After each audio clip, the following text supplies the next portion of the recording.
Good afternoon and welcome to the playoffs. It is time for the 2024 NMAA State High School Playoffs as the Lovington Wildcats taking on a familiar foe today in the Goddard Rockets. With Don Morgan Fieldside, I'm TJ Miracle flying solo high above the blue turf at Brian Urlacher Field here at Wildcat Stadium. Today's game is presented with rights purchased by Walmart Broadcasting and KZOR and granted by the New Mexico Activities Association and the Lovington Schools. This is your Stonewall Field Services pregame show as we get ready for this one as the third season now officially underway for the Wildcats. They finished up the regular season at 6-4 and got the number 7 seed coming into the playoffs, which was probably about the best that they could hope for. For Goddard, they come in on a completely different tack. They are 2-8 overall on the year, and they are number 10 in the rankings as we get these playoffs started. Of course, these two teams have already played once this year, and it was a big Lovington victory back, 5 weeks into the season, back early in the year. But these are district opponents that know each other extremely well, as a 44-6 drubbing in that ball game, Don, as the Wildcats just absolutely took it to the Goddard Rockets in that ball game. A 40-point win, but I have a feeling it's going to be completely different here today. Yeah, because, the expectations on Goddard are lower because of their record and their seeding. So they look at this as, hey, if we win, we move on in the playoffs. And so they're going to play, you got to think, full out, like their hair's on fire, using every trick in the book, everything that they learned from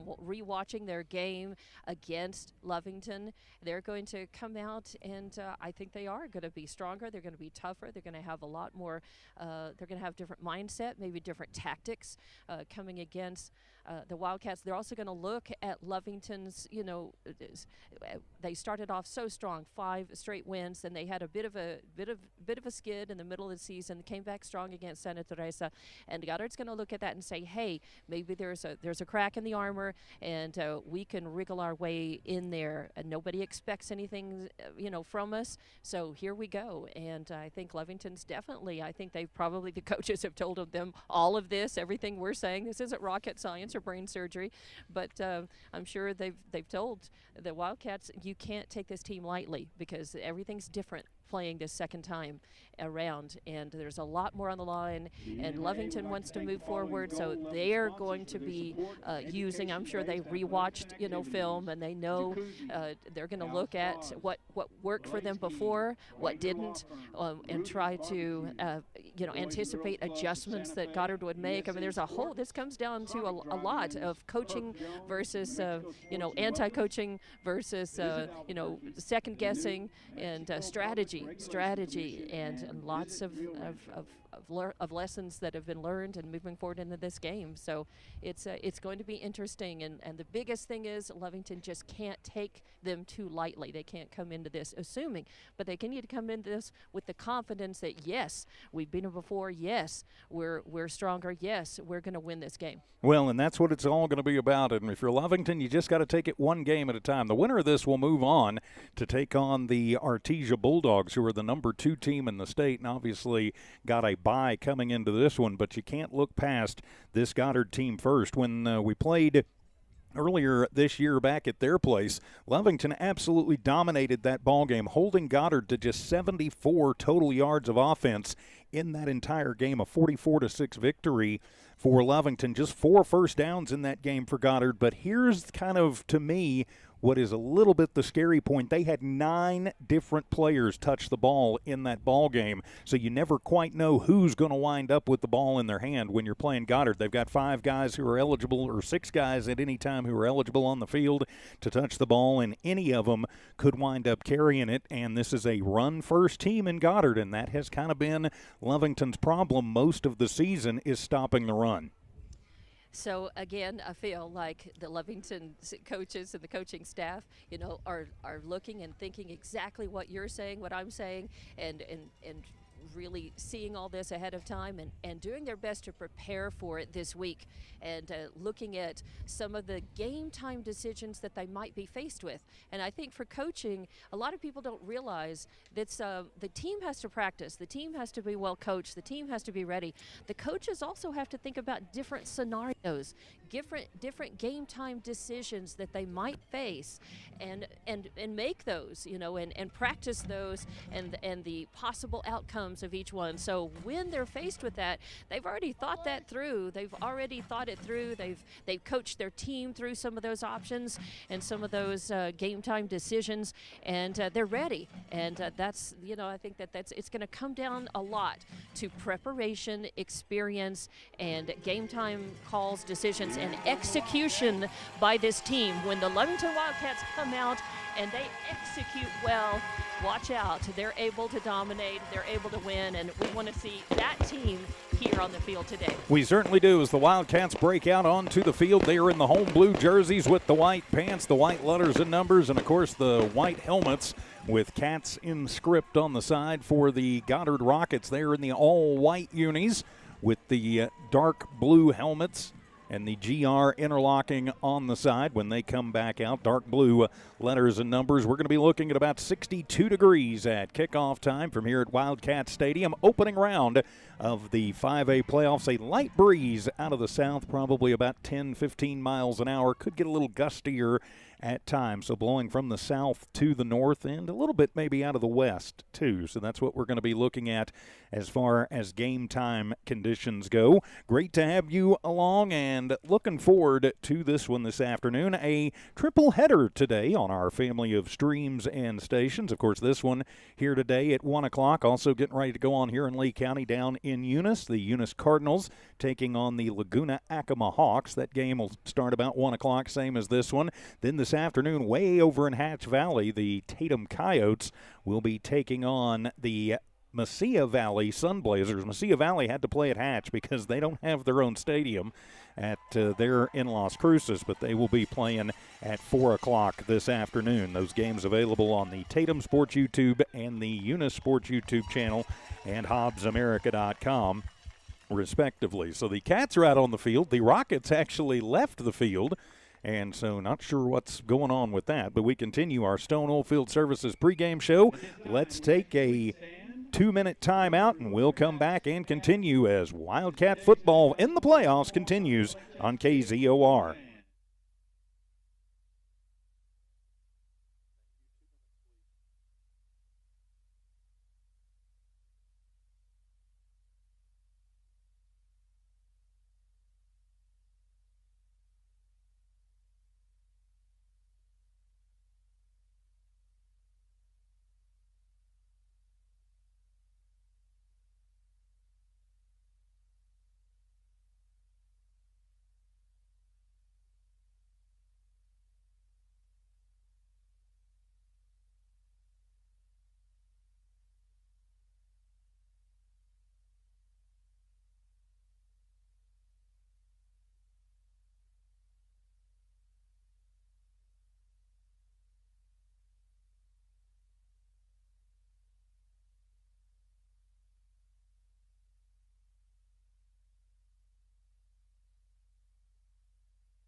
Welcome back to your Stone Oilfield Services pregame show as we get ready for the opening round of the 5A playoffs. The Lovington Wildcats, the defending 4A champions have made it to the playoffs with a 6-4 record, but none of that matters if you don't get another crack at it next week. They'll be taking it one game at a time. I'm TJ Miracle, high above Wildcat Stadium. Don Morgan patrolling the famous blue turf of Brian Urlacher Field. Manny V in studio engineering and producing, and Evie Stuber keeping all of the Cats juggled back at One Radio Square. So getting ready for the start of this one and looking forward to what should be a fantastic game. Even though Goddard at just 2-8 on the season, the Wildcats cannot overlook them. Even though Lovington already beat them by 40, that doesn't really matter when you get into games like this, Don.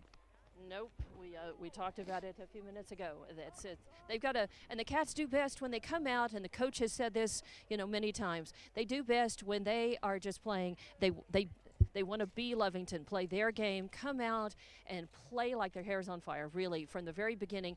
They play best when they're energetic, when they're aggressive, when they're going for it, and they want to jump out, and they want to have success early in the game. They feed off of that, and of course their defense has been so strong, and that's what they want to do. They want to have defensive success, hold Roswell Goddard as much as possible, and then the offense has got to get cranking early.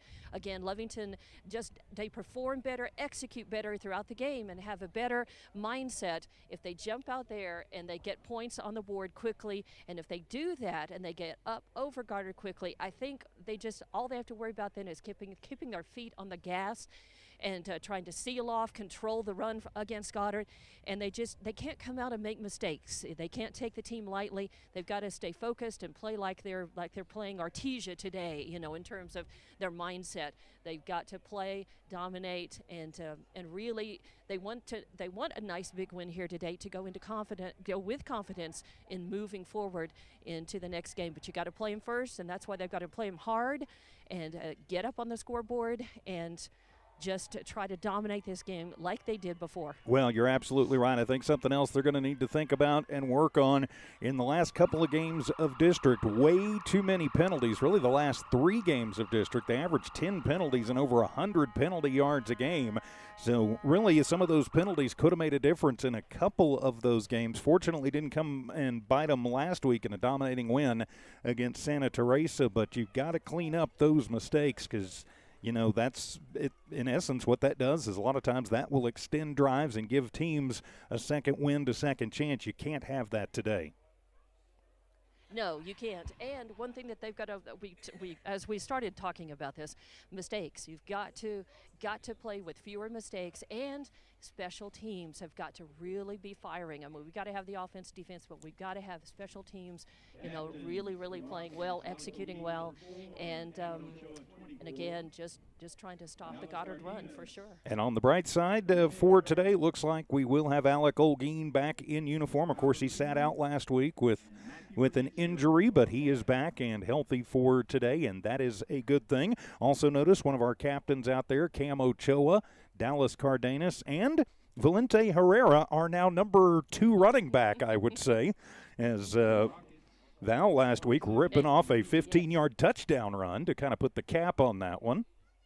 So exciting for him. that was one of the highlights of the season so far, has been that for this team as well as for the fans. I mean, that was just a great play. And Coach just walked by and said, hey, I noticed that Coach took a minute as soon as the team ran out and all the fans were standing. The coach addressed the fans. The coach addressed the fans and said, hey, we need you up on your feet, clap. Yeah, let's hear it. Let's hear it from you the whole game. And I thought that was cool. I think it was. So the Lovington Wildcats have won the toss, and they have deferred. So we will see Goddard's offense out on the field first as we kick this one off.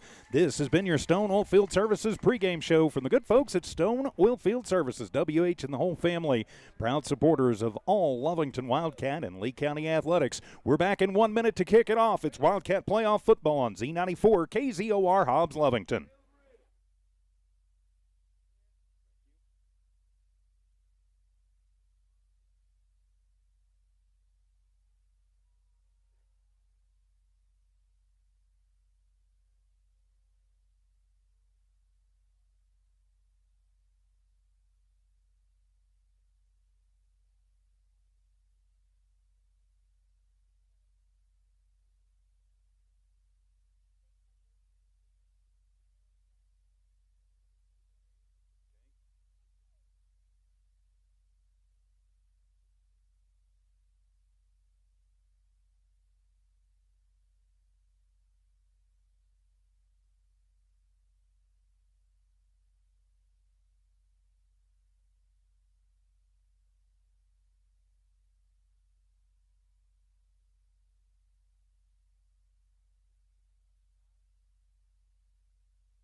The second season has arrived. What you've done up until now does not make any difference at all.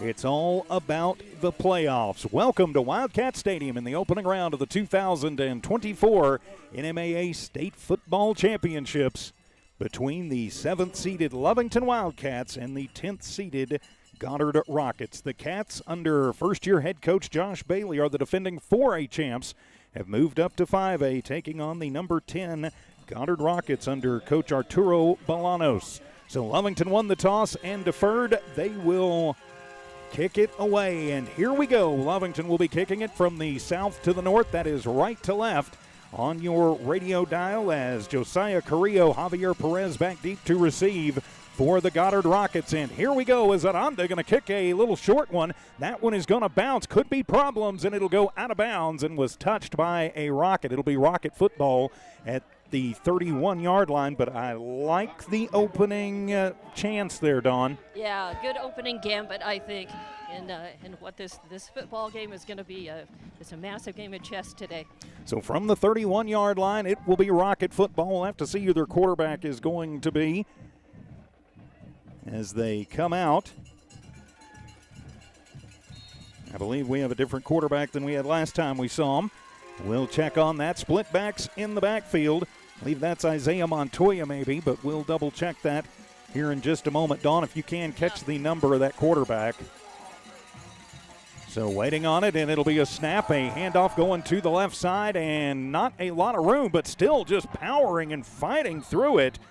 That was Perez, who's going to make his way through, and he just keeps moving. He'll pick up 6. It'll be 2nd down and 4. And that was Montoya who took the snap. I think the way they're lining up, I think they're going to do this on purpose to keep the Lovington defense guessing. It's sort of like having maybe a Wildcat play against you the whole game. Now, they probably are not going to do that every play, but yeah, so here they go. So Montoya is the quarterback. Split backs in the backfield from the shotgun, send a receiver left, a receiver right. Montoya waits on the snap. Low snap, handles it, hands it off, going to the left side, and not a lot of room to run that time. As knife down there, that was Brady Gibbs, number 12. So Gibbs going to pick up about another yard out of that one, and it'll be a 3rd down and 3 to go for Goddard on their opening possession. So 3rd and 3 for Goddard as they move it out to the Rocket 38-yard line. They need to get it to the 41. They're going to split twins to the left side, keep a tight end on the right. They're going to go with 3 backs plus the quarterback, 4 backs in the backfield, and a flag flies as somebody was moving, I got to think. Well, or illegal formation. We'll see what the white cap has to say. There was late movement over here. There was a Coach problem. Bolanos all the way out in the huddle. He's not a happy man about something. Because and it'll be, hold on, let's see, and it'll be illegal formation, illegal shift on the Rockets, so 5-yard penalty. That's what Coach Bailey saw right here in front of me. He turned around, he looked at the formation, he immediately recognized that, and he started hollering, and he hollered his coaches on the line here and started saying, no, they're lined up wrong. So these guys recognized it and knew it immediately. And the Goddard Rockets take a quick timeout. We'll just keep it right here. 10:41 remaining here in the first quarter. I think Coach Bolanos was hollering that he called timeout before the penalty was called, and it looks like maybe that's what they're going to go with. So they're going to trade 5 yards to the timeout, and so they're going to claim they called timeout, and the refs are going to give it to them. So it will be 3rd down and 3 out of the Goddard timeout, just underway. Got a modified wishbone look in the backfield. Montoya is the quarterback. Everybody bunched in tight. Lovington with everybody stacked up in the box. Going to try the edge rush. It'll be a Wildcat snap, and that will go to Gibbs, and he'll just power forward over the left tackle, get across the 40 to the 42-yard line. It'll be a pickup of 5 for Gibbs, and it'll move the chains. 1st down for the Rockets.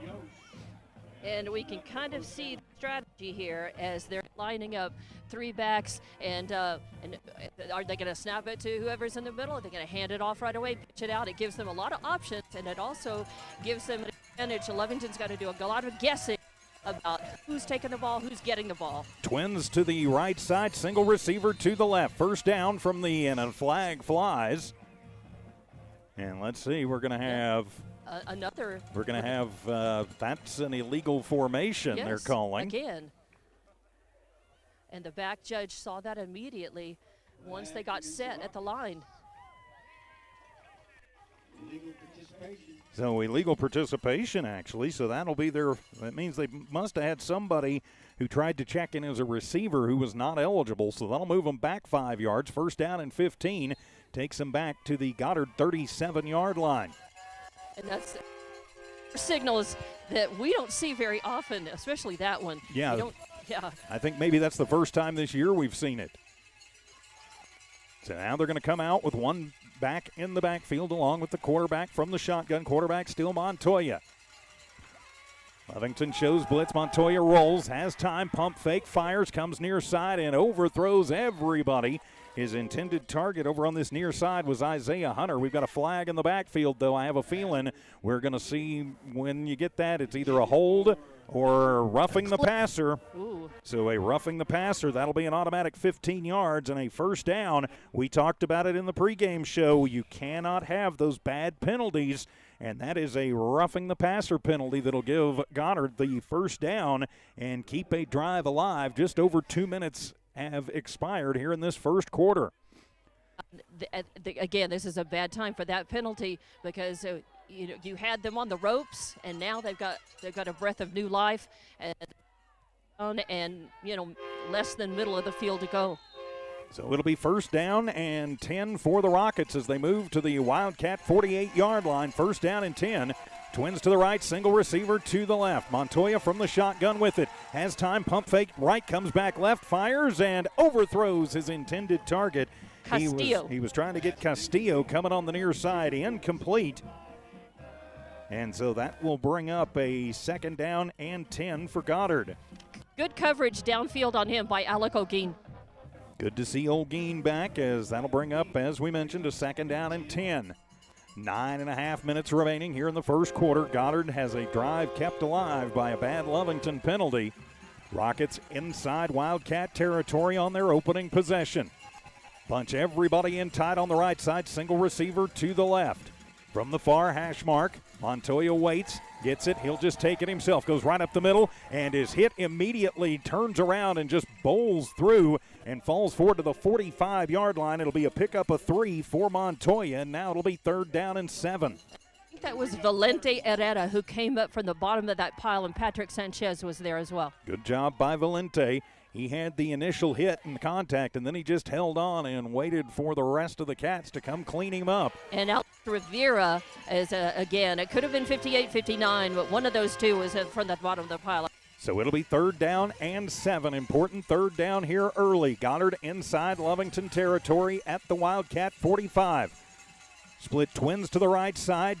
2 tight ends over to the left. High snap. It's handled. Montoya to pass. Sidearm sling comes down the near sideline, and that one will be complete to Castillo at the 20, and he is slung out of bounds by Dallas Cardenas at the 15-yard line. It'll be a pickup of 30 as he went over the top to Castillo, and it'll be a first down and 15 inside or first and 10 from the 15 in the red zone. And kind of chalk that up to his height, because he had about a foot over Cardenas, who was on him pretty close, but he could not compete with those tall, long arms up there. Castillo, a junior, listed at 6'3". Yeah.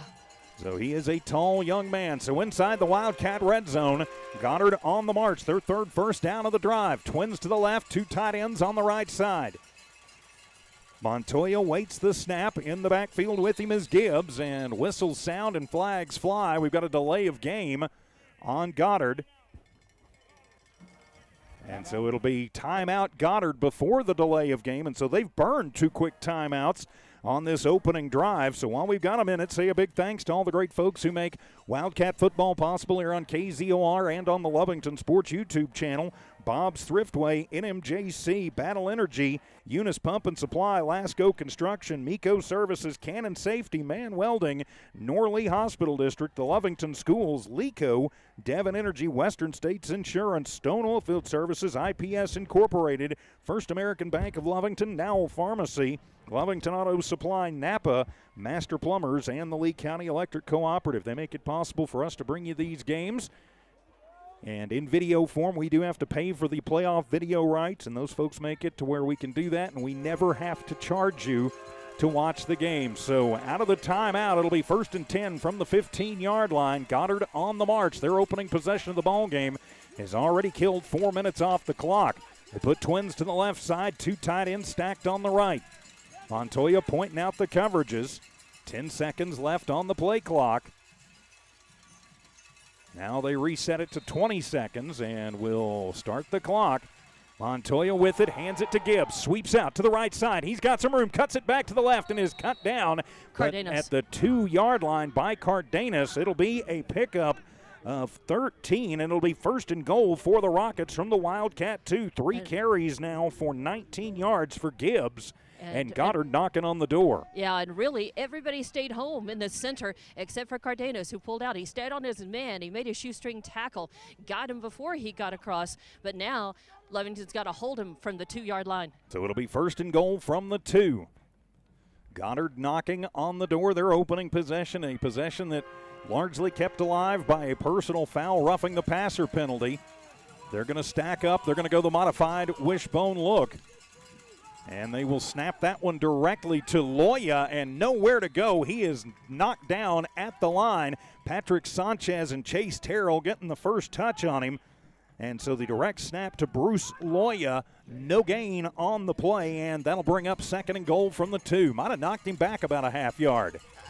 Actually, they're going to spot it at the 3, right at the 3. It knocked him back a yard. So it'll be a loss of 1 on the play. And so it'll be 2nd and goal from the 3. They're going to put Loya in. Looks like he'll be the quarterback, and a modified wishbone look once again. Loya waits for it, high snap. Now he's going to try right side. He'll just bang for it. He will break the plane, and he is in as Loya takes it in from 3 yards out for the Goddard Rocket touchdown, as they will take the early 6-0 lead with the point after to come. And again, just problems stopping the run. As they put big Loya, he's listed, he's not listed anything, but the big senior, probably 6'2", 6'3", probably around 220. Just a load to try and bring down. So they're going to go swinging gate. See if they go for 2 or attempt the point after. Now they'll shift over and try and put it up off the foot of Nathan Reed, their senior place kicker. Snap is low, but it is handled. It is up, and it is good. And so with 6:43 remaining in the first quarter, Goddard 7, Lovington on their first possession upcoming. We're back in a minute as Wildcat playoff football continues in a moment.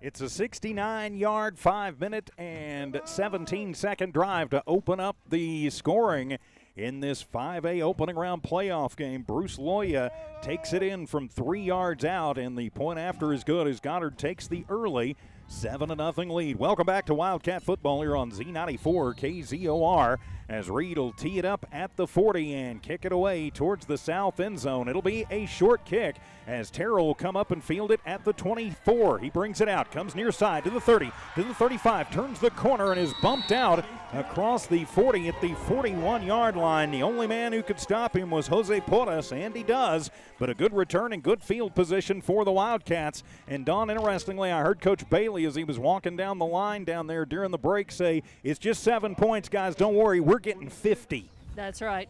And I was going to tell that to you. I didn't know that you could pick that up over the mic or not. But yes, I mean, these guys, it's early in the game. Coach knows that. These guys are not worried about that yet at all.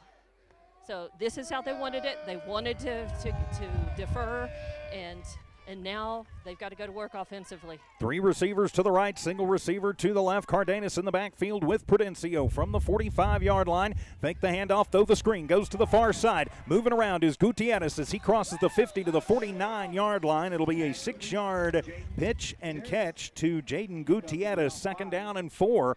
I like that, just the little quick hit.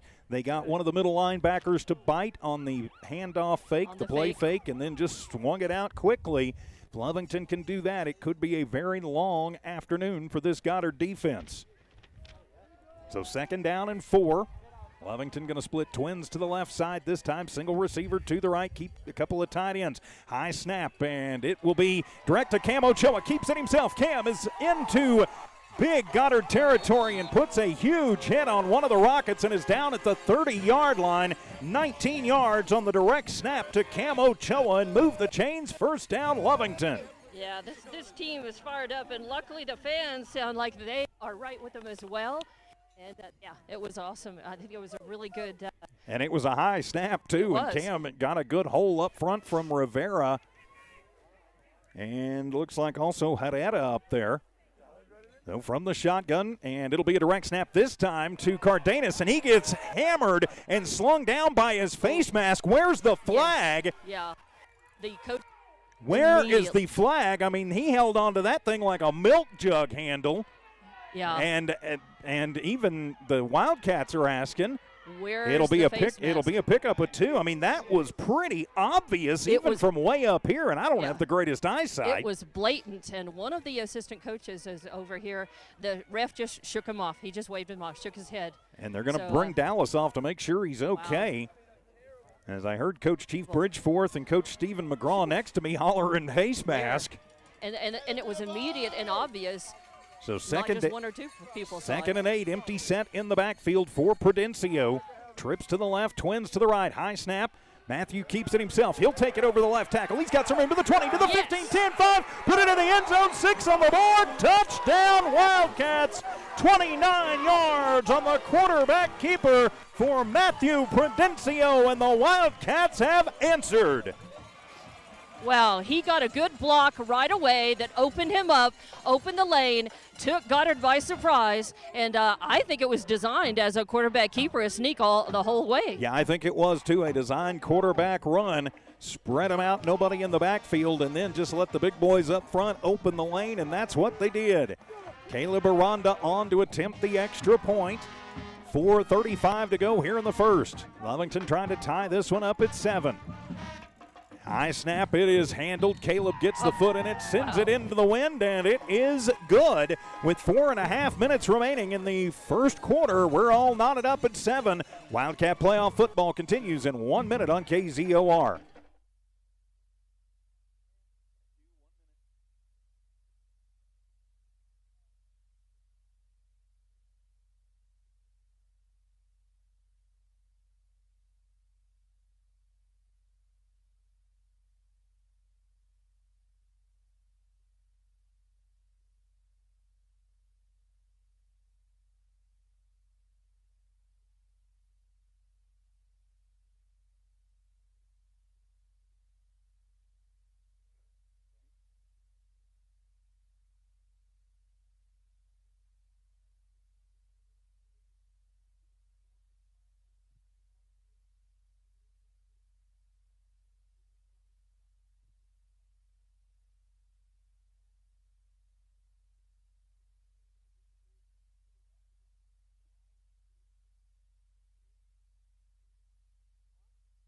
The Wildcats take it 60 yards down the field in just over 2 minutes, and capped off by Matthew Prudencio in a designed quarterback run from 29 yards out.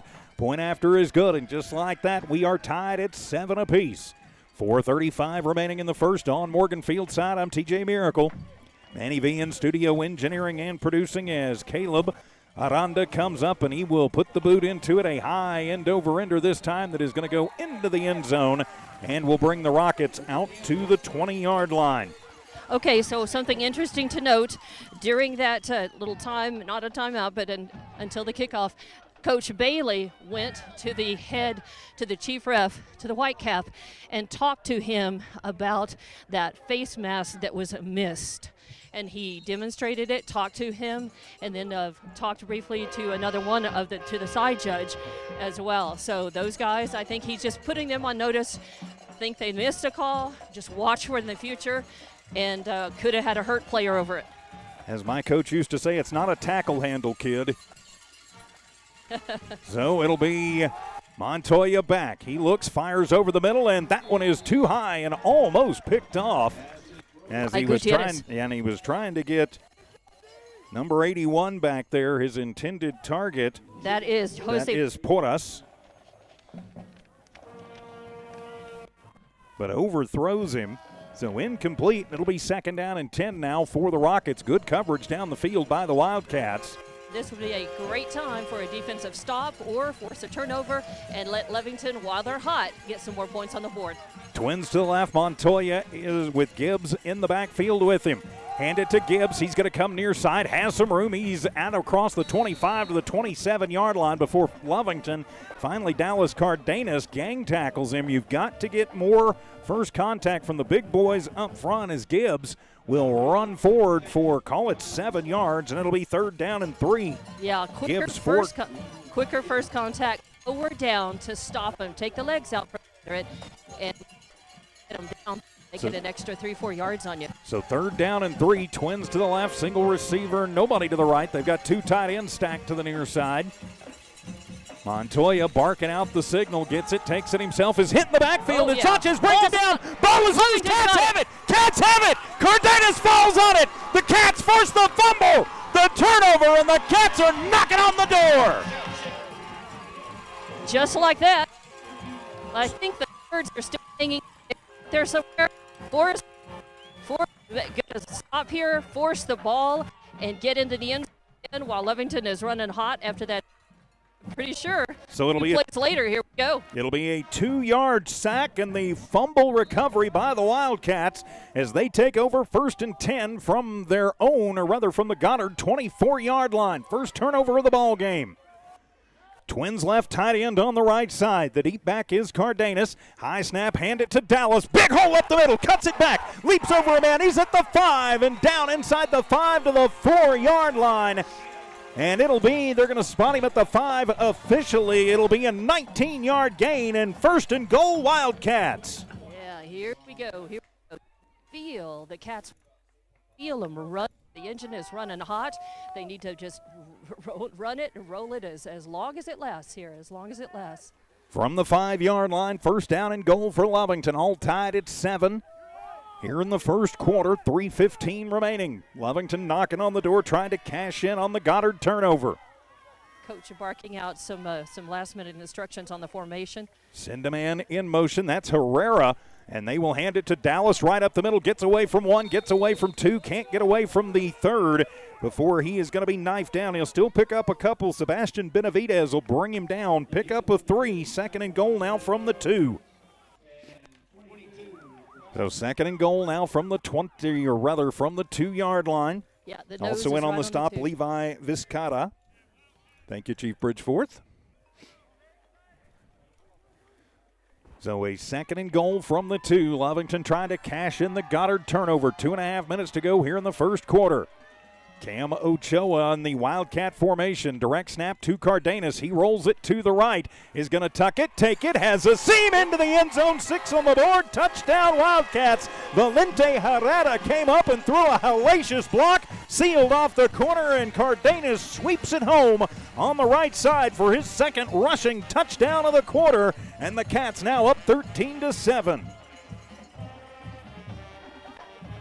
Beautiful execution. We talked before the game that these Cats were going to have to be on it today. No mistakes and perfect execution. And so far, except for a couple of mistakes, still executing a lot of these plays perfectly. Again, you mentioned the big block, and That's as what it Aranda takes. waits to kick the point after. There was movement all over the place, and it'll be offsides, I've got to think, on the Rockets. So half the distance to the goal. Yeah, and I do remember it's been a long time since I played football. Offsides on Goddard, it will be half the distance to the goal. But, yeah, it's okay to make minor mistakes early because you have time to come back from them. Right. But you don't want them late, so maybe we got those mistakes out of the way early. Now, often when Lovington gets that half the distance penalty, they will come out, and instead of kicking the extra point, they will go for two, and it looks like that's what they're going to do this time as Prudencio will go up under center. Three backs behind him in the backfield. Matthew surveys the territory, barks it out, hands it off. Cam Ochoa starts right, comes back, lays out, and is stopped short. And so the point after fails, but Lovington takes the turnover and turns it into 6. 2:16 remaining in the first quarter. Lovington 13, Goddard 7. 1 minute. We'll be back on KZOR.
It's a 24-yard drive for the Wildcats, capped off by the 2-yard touchdown run by Dallas Cardenas. They attempted 2 and were thwarted, but they still turn the turnover into points and lead this one 13-7.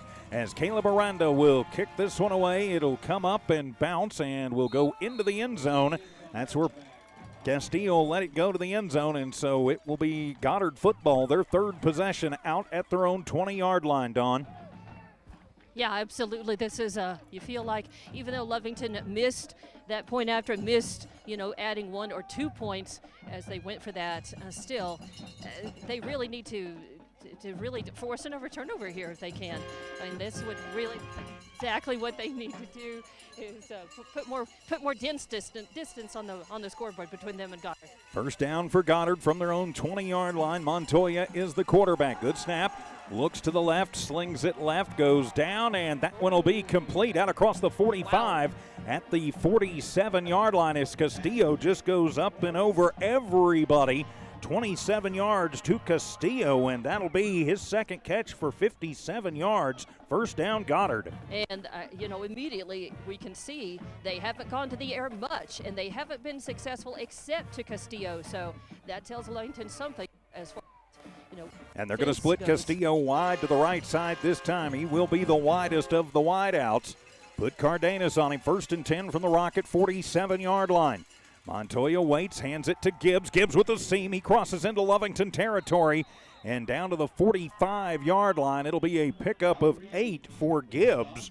Gibbs did not play when we played these guys at their place earlier in the season, but he's got 5 carries now for 34 yards. I think that was Maldonado for Lovington who made this stop. So on a second down and 2, Goddard football inside Lovington territory. $1:40 left here in the first quarter. Montoya waits, hands it off, ball's on the turf. It is rolling, it is loose. Lovington gonna scoop it, take it. Wildcat football at midfield.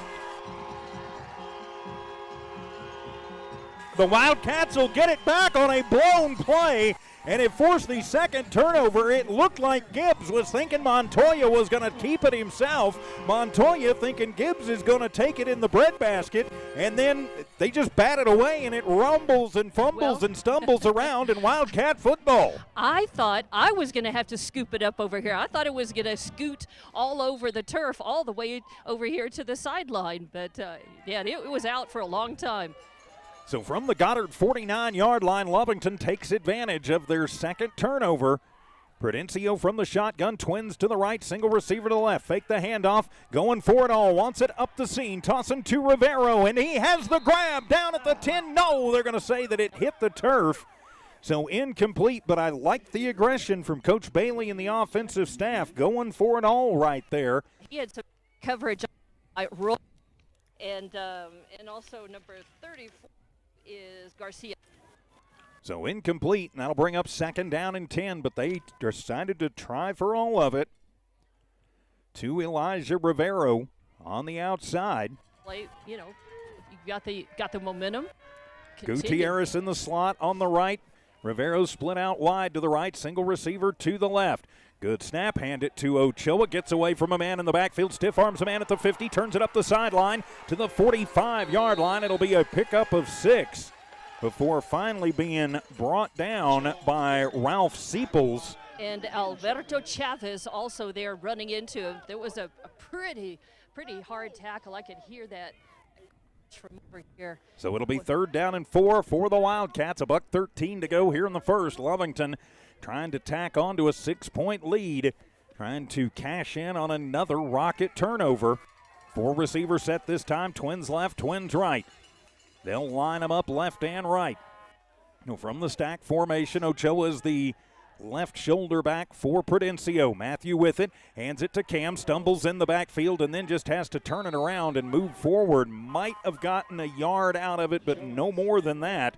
1 yard as the turf monster kind of tripped him up a little bit, and so that'll bring up a 4th down and 3. Decision time for Coach Bailey. I think you're playing with house money on this possession. Go for it. I think so too. Go for it.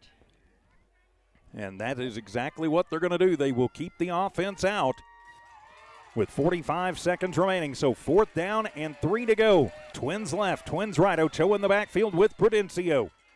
Matthew tries the hard count. They don't go for it, and yes, they did, as jumping offsides, as jumping was Jeremiah Sorg. And it will be offsides on Goddard. Move the chains, first down Lovington. Third penalty for the Rockets for 10 yards. So after a bad penalty or two by Lovington, now they got a little football karma coming back. Got a little a luck at a good time. From the Rocket 39-yard line, 1st and 10. Trips to the right, single receiver to the left.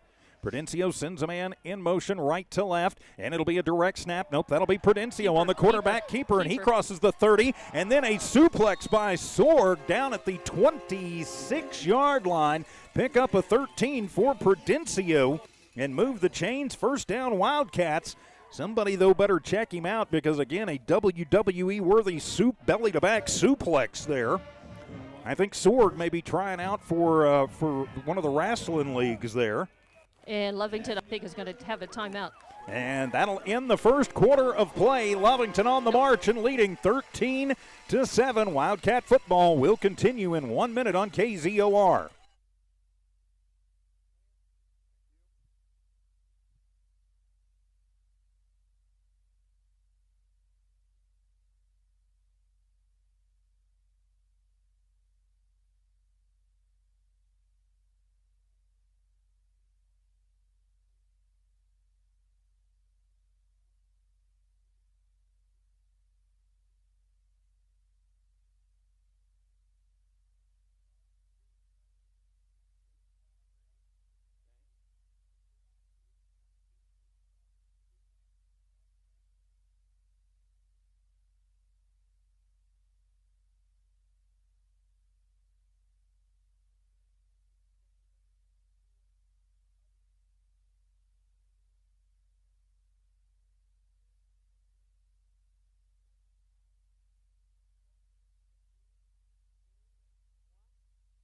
The Wildcats will start the second quarter on the attack, leading this one by a score of 13-7. I'm TJ Miracle, Don Morgan fieldside. Manny V in studio engineering and producing.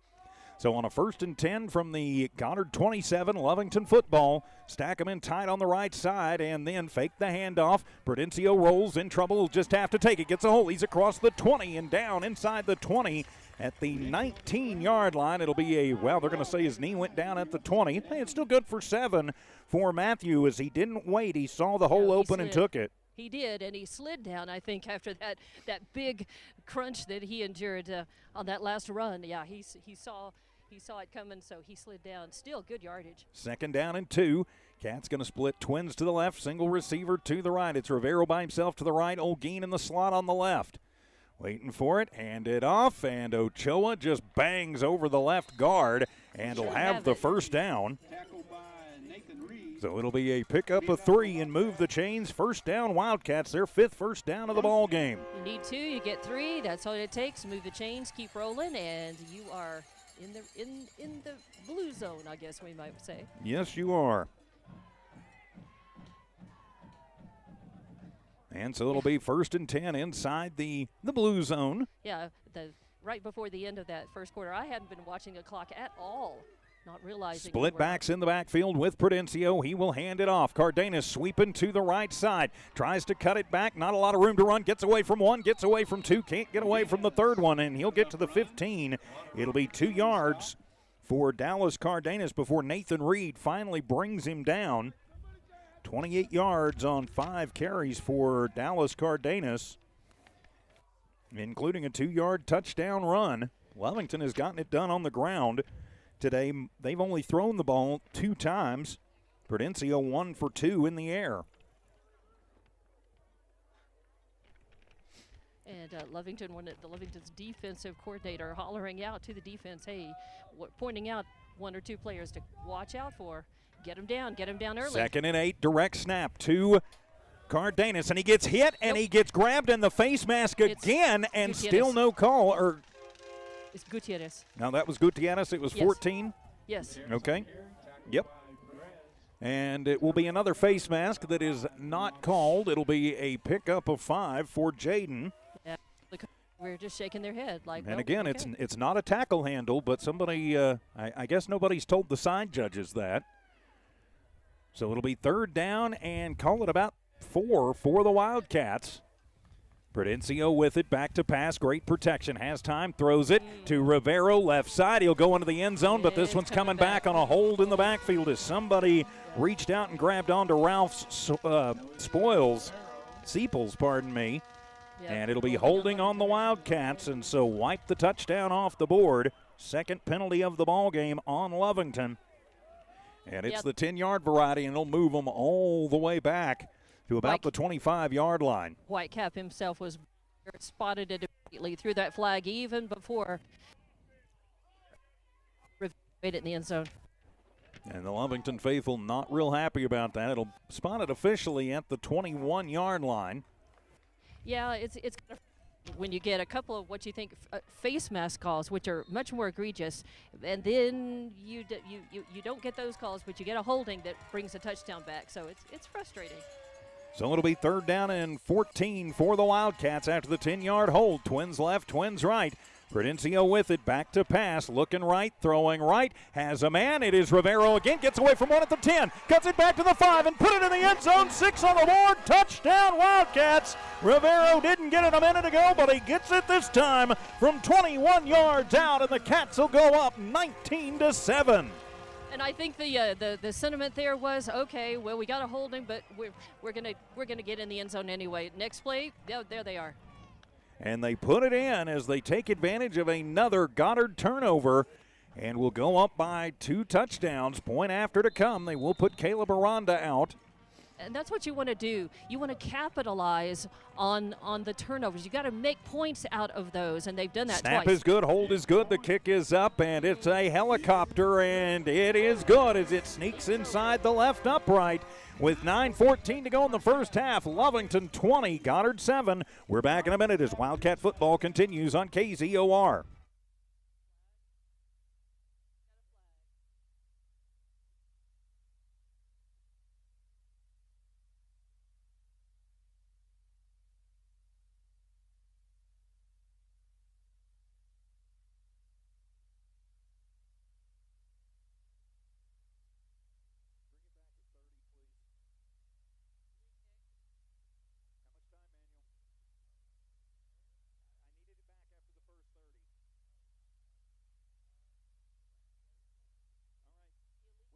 to Wildcat football, an illegal shift as Lovington will be forced to re-kick the football. So another penalty on the Wildcats, their third for 30 yards. So move them back 5 yards. Snap is good, hold is good, kick is up, and once again, it is good. So now it is 20-7. I don't see any laundry on the field. We'll just keep it right here. With Don Morgan fieldside, I'm TJ Miracle, Manny V in studio engineering and producing. So if you are Coach Bailey, Don, I'm not sure you can draw it up any better than what they've had so far. One offensive possession that started like they would normally expect it to. They took it in, punched it in, but they've taken 2 Goddard turnovers and turned them into touchdowns. Yep, and that's exactly what you want to do. You want to minimize your own mistakes. You want to capitalize on the other team's mistakes. And when you shake it loose, when you have a combination of luck and skill involved, you want to make that into points. Even if it's just as we've seen before, even if it's a field goal. And this time, we've got two touchdowns to show for that on the board, and you just keep rolling. Well, that is exactly what they are going to need and want to do. Up by 13 points here with 9:14 to go here in the first half. You want to just keep your foot on the pedal if you can. Goddard just trying to figure out how to get back into this ball game. So it'll be the Wildcats kicking off from the left to the right on your radio dial. Left to right on your TV screen, too. Wind is shifting a bit now, just so you know. It's coming out more, kind of shifting more from the southwest, and it's getting stronger. Yeah, I'm hearing it blow through your microphone down there. So the Trying to shield it. Wildcats will spread it out and kick it away to the awaiting Rockets. So kicking into the wind. Aranda signals, now he's ready, comes up on it, and he will squib this one. It is a bouncing ball in the middle of the field. Fielded on the hop at the 20, bringing it back to the 25 and to the 27-yard line.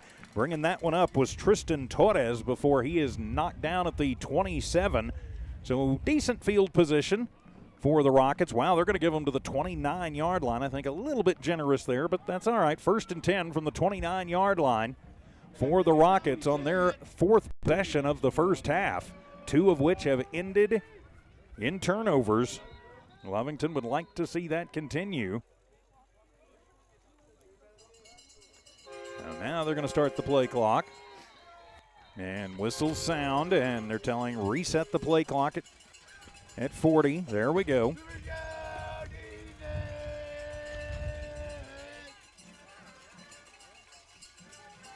Now they're going to restart the play clock. Okay. Now this guy is telling them wait until he signals them to start it. Now he'll signal to start emphatically. Well, if you cut a couple of face masks there, Whitecap. All right. And it'll be on the turf once again as Montoya picks it up, but they blow the whistle and a false start on Goddard. As Goddard, that may be the one time on the planet you want to see the penalty because it stopped another fumble. Now, it's interesting to note, Isaiah Montoya was not the quarterback when we played Goddard at Goddard. It was Lucien Betancourt, who we have not seen at all in this ball game. So maybe an injury happened between now and then. Yeah, possibility. So Goddard will split twins to the left. Keep an eye on Castillo. Montoya with it, hands it off. Gibbs, left side, big hole across the 30, out to the 33, 34-yard line. So he's going to pick up 10. He gets the penalty back plus some. And it'll be 2nd down and about 5 for Goddard. And Lovington's defense, what you want, stop Goddard on this run. I think it's really important to keep them from answering quickly. So Goddard will bring it back up to the line. Gibbs is the back on the left shoulder of Montoya. Put a tight end over on that right side of things. Twins to the left. Low snap, Montoya handles it, hands it to Gibbs, and he is hit immediately and driven backwards. He's going to lose a yard on that one as Damian Leyva hit him first and stood him up, and then Cardenas and company come in after it. Gibbs will lose a yard on the play, and now it'll be 3rd down and 7. Yeah, good. Damian Leyva on that. And So it'll be 3rd down and 7. Wildcats trying to stop up the Goddard Rockets here. So big 3rd down and 7 from the Goddard 32-yard line. Montoya hands it off. Big hole for Gibbs, but it's closed up. He's still going to pick up about 4. Kyler Reeves on the initial contact. So pick up 4, give him 5, and it'll be 4th down and 2. Yeah, Jaden Garcia came in on the cleanup as well. And they bring out the punt unit. I'm not sure that Coach Bolanos is actually going to punt it here. Be watching for the fake. Well, they've got Valente Herrera going in. And they are going to put Jaden Gutierrez back deep to receive. And Leyva comes out. Like I said, don't expect them to. Yeah, no, they'll wait. Ball. And it's a high snap handled, and they will kick it away. It's a high helicopter kick. Gutierrez going to let it bounce. Get away from it, Jaden. It takes a big Goddard bounce. It'll be inside the 10, down to about the 6-yard line. That was a great punt. That was a very good punt. Of course, with the wind at your back, I was afraid Jaden was going to try and field that thing and do something with it, but he was being pressured by a couple of the Goddard gunners who got down there quickly.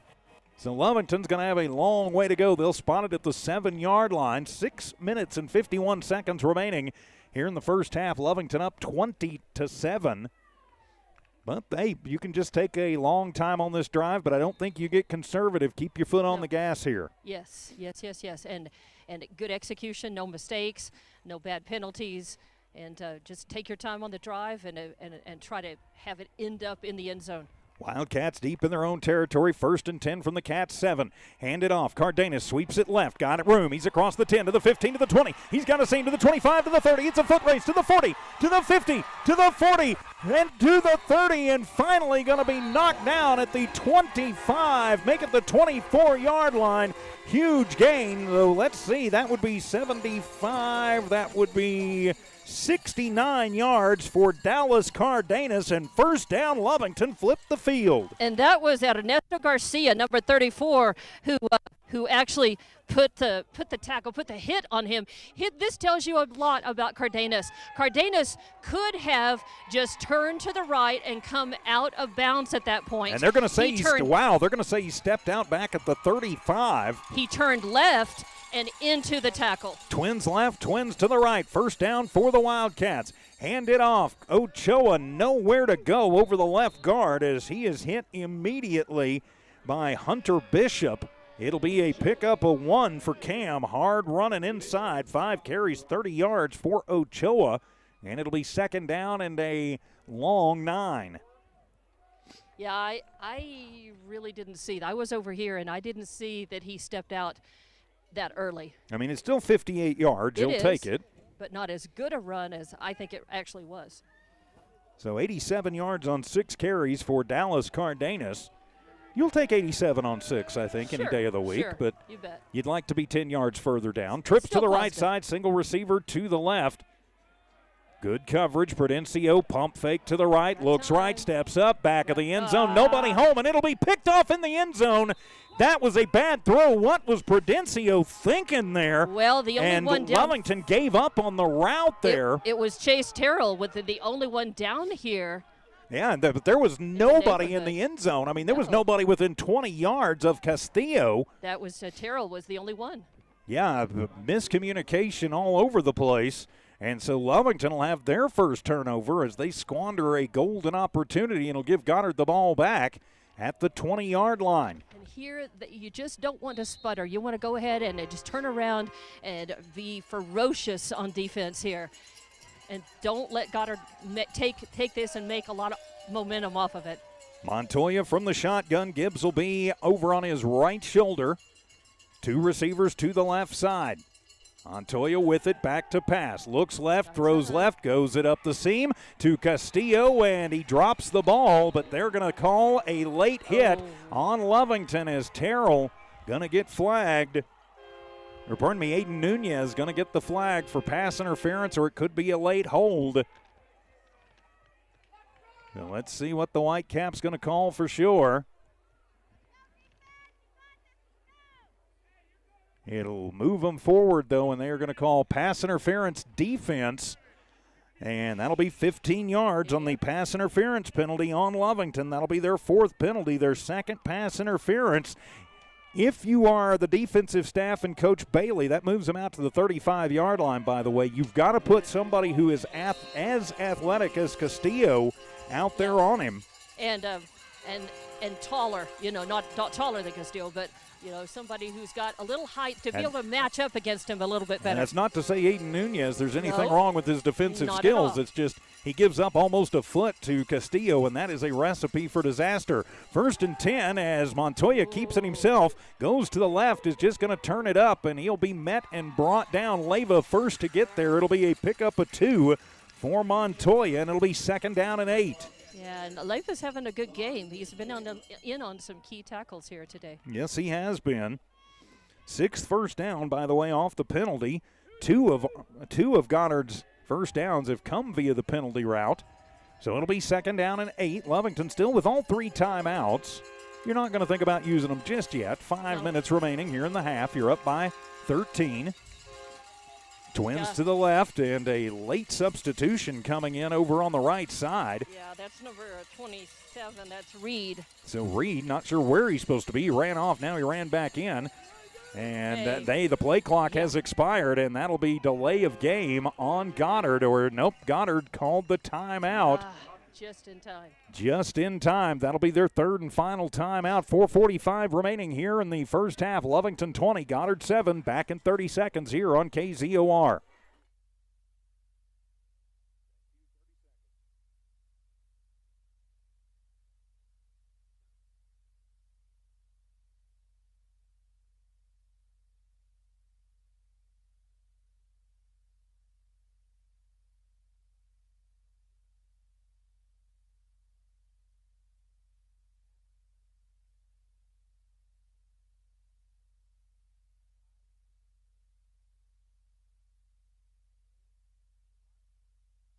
Confusion reigns for Goddard as they are forced to use their 3rd and final timeout of the half.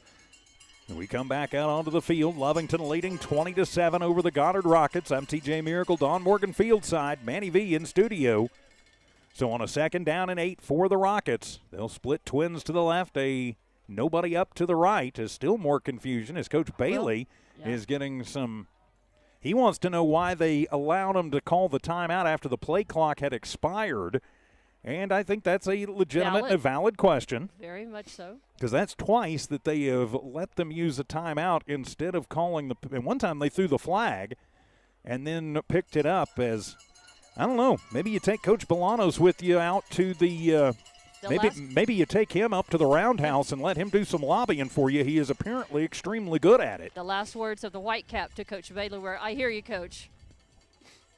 Okay. Like I said, take Coach Bolanos to the roundhouse as a lobbyist. He's obviously good at lobbying officials. Yeah. Because that saved him 2 delay-a-game penalties. From the shotgun, Montoya with it. Back to pass. Looks left. Now he's going to be forced to tuck it, take it, hit, back, and still on his feet. Flags fly. As Montoya is down behind the line, the question is, you can't call roughing the passer on that. He had turned into a runner. If they call or they're going to call holding on Goddard. All right. It looks like that's what they signaled. Yeah. But I think the back judge really wanted to call roughing the passer. The side judge over here. And it'll be the laundry first. And it will be a 10-yard holding penalty on Goddard, their 5th penalty of the ball game for 25 yards. Declined. And they're going to decline it, so they'll take the result of the play, which is the sack as Montoya goes down. It'll be a 6-yard sack, 2nd sack of the ball game for the Wildcat D, and it loses them a down, so it'll be 3rd down and 14 for Goddard here. Yeah, the smart choice there. It is the smart choice. So 4 accepted penalties. Coach Bailey calling for fans to ignite. Get Find loud. out where Castillo is. He's going to be by himself up on the right side. Montoya waits on the snap with 4:35 to go. 2-1, gets it off right before it collapses, and he'll toss that one and overthrows Castillo. This time he had, and Gutierrez got a hand on it, but he was not in position to be able to get an INT. And covering him was Nunez. Nunez was on it. As was Gutierrez. And Gutierrez, who got a hand on it. So it'll be punt time for the Rockets with 4:29 remaining in the first half. Lovington up 20-7. And this is what you want out of this. We talked about this. Time for the D to step up, force it over on downs or force a turnover, but make a good defensive stand. Elijah Rivero back deep to receive the kick from the Rockets. Good snap. Rockets get into it. That'll be a wobbler as Rivero will field it on the hop at the 30. Brings it back up. Looking for some room. He's across the 40. Coming to the near sideline. 45. Tippy toes out right at midfield. And flags fly. We're going to have a late hit, unnecessary roughness, I think. Who's it going to go on? Because there was continuation. You could call it on Lovington for a late hit over here, or you could call it on the continuation on Goddard coming on the outside from Gibbs. Unfortunately, I do. I think it's going to be on Lovington. Never do it second. If you get hit, you just hit late. You just gotta take it because they never get the first guy seemingly. Yeah. 4:15 to go. It will not make a difference. It was post-play. So it's going to be a personal foul on sportsmanlike conduct or late hit. Question is it on them or is it on us? And they will say that it is personal foul, helmet-to-helmet contact, targeting on Lovington.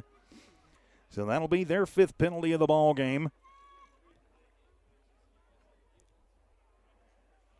And so that'll be the 5th penalty on Lovington for 60 yards. And just heard the coaches next door to me say, yeah, you're going to get us for every little thing. They've had 3 delay of games and 2 face masks you hadn't called. Where's that at? And I completely agree with them. So we got Cardenas going in.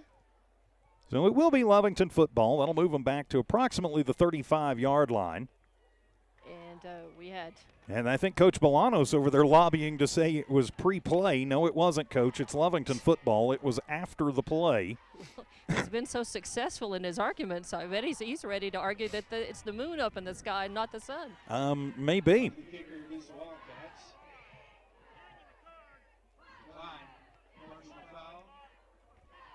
That was post-play. Are you kidding me?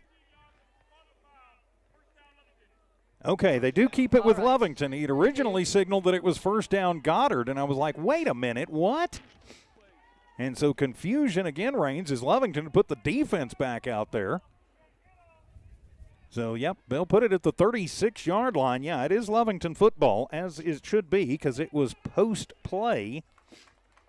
It was post-kick, which means it had gone over to Lovington. Lovington 5 penalties, 60 yards, 2 pass interferences, and now a personal foul.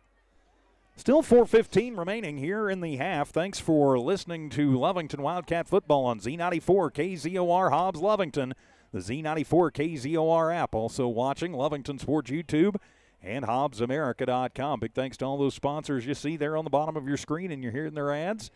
They make it possible for us to do this and never have to charge you or beg you for donations. We do it because of them, and yes, for the playoffs, we do have to pay the NMAA a rights fee. Prudencio fakes the handoff. Now he'll toss it to Rivero. Spin move at the 40, out to the 45, and he will step out 9 yards to Elijah, steps out.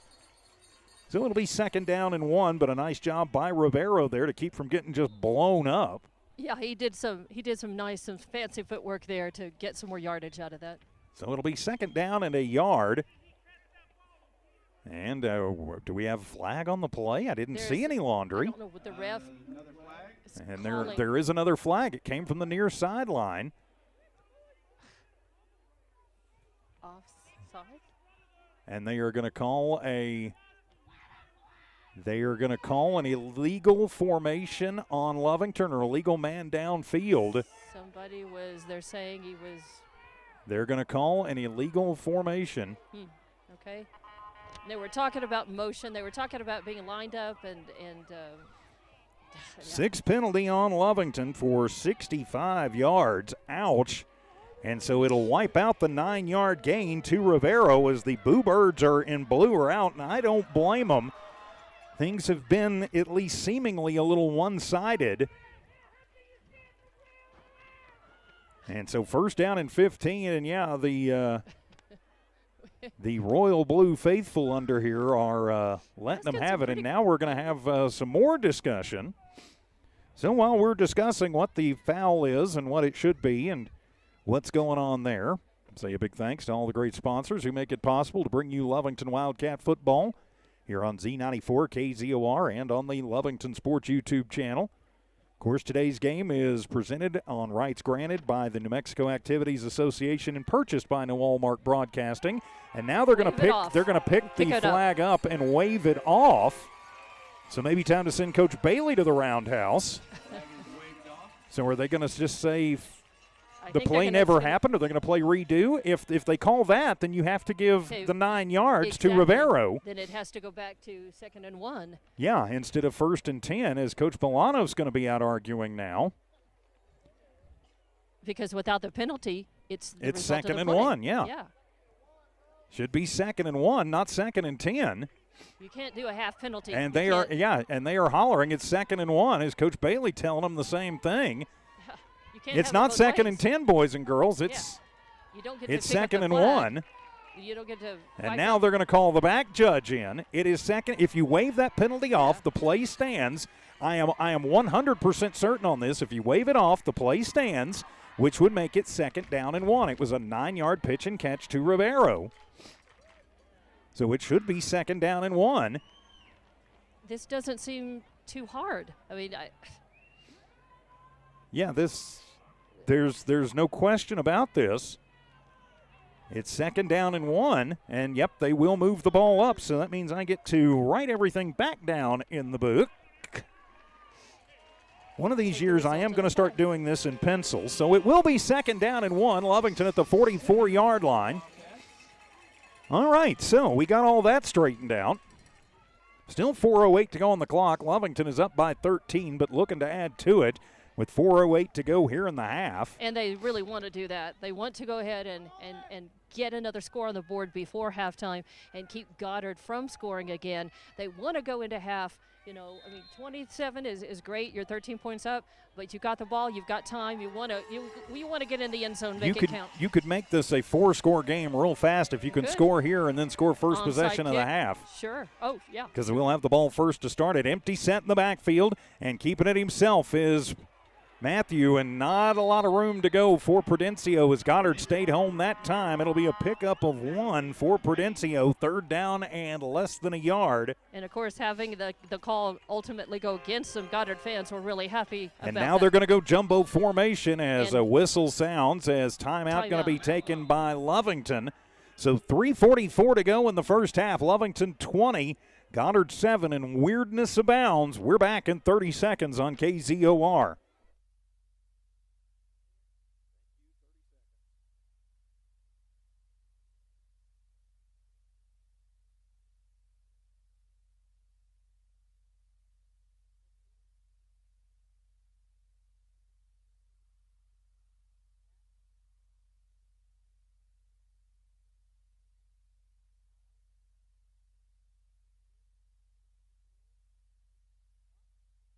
The Wildcats will have it 3rd down and 1. Well, now they've decided that it's 1st down and 10 for Lovington. So, again, this crew has, I'm not going to say they've done anything wrong, but they have been extremely indecisive on some things.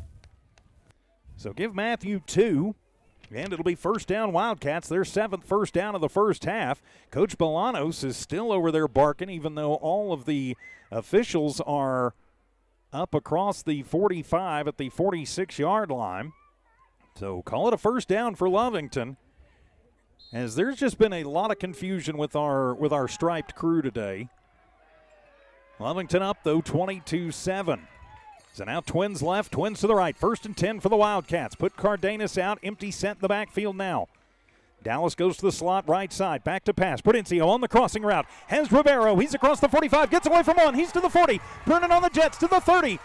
Stays on his feet and finally tippy-toes out at the 25-yard line, 29 yards to Elijah Rivero, and move the chains. First down, Wildcats. It was a great run. He got hit in the shoulder, and then he stepped out of a tackle. So, yeah, twice. He could have been stopped before he got some more room and a second spurt and got more yardage. So that'll put Lovington on the Goddard 25-yard line. 3.5 minutes remaining here in the half.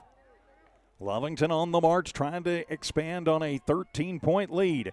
Twins left, single receiver to the right. High snap, Matthew with it, hands it off right up the gut. That is Cardenas, and he falls forward to the 14-yard line over the left guard, or to the 16-yard line. It'll be good for 9 for Dallas. 7 carries, 96 yards for Cardenas in the first half. Second down and a yard to go for Lovington. Yeah, you got a good block by Jesus, number 50, Jesus Morales, and Munoz. So on second down and 1, 3 minutes to go. Clock continues to move. 15 seconds left on the play clock. Lovington finally breaks the huddle.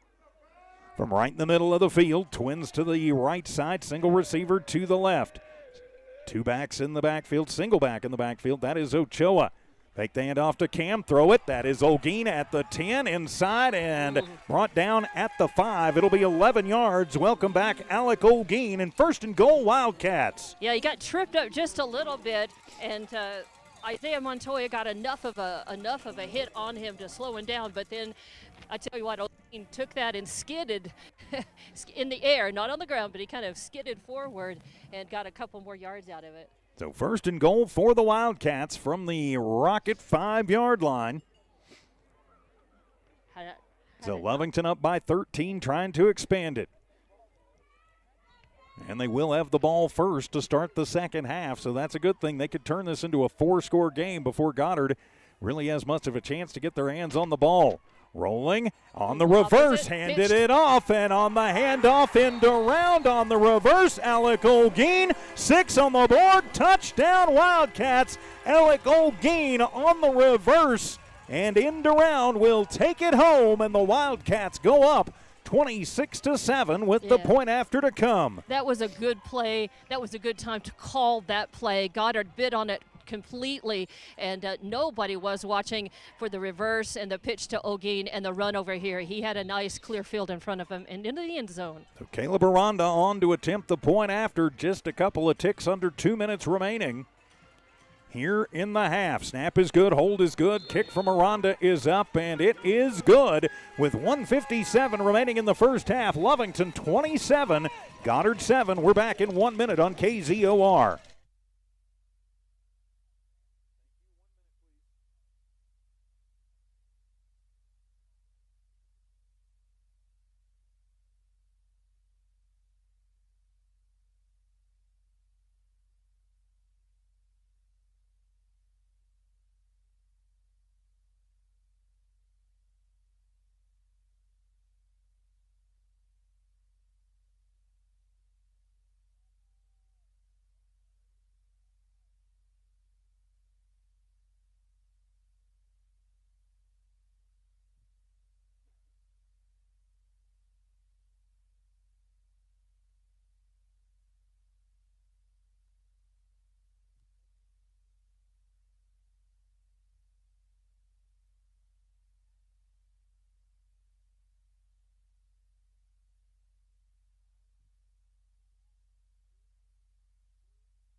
The Wildcats take it 93 yards down the field and will punch it in on an end around to Alec Olguin. The point after is good, and Lovington goes up by a score of 27-7.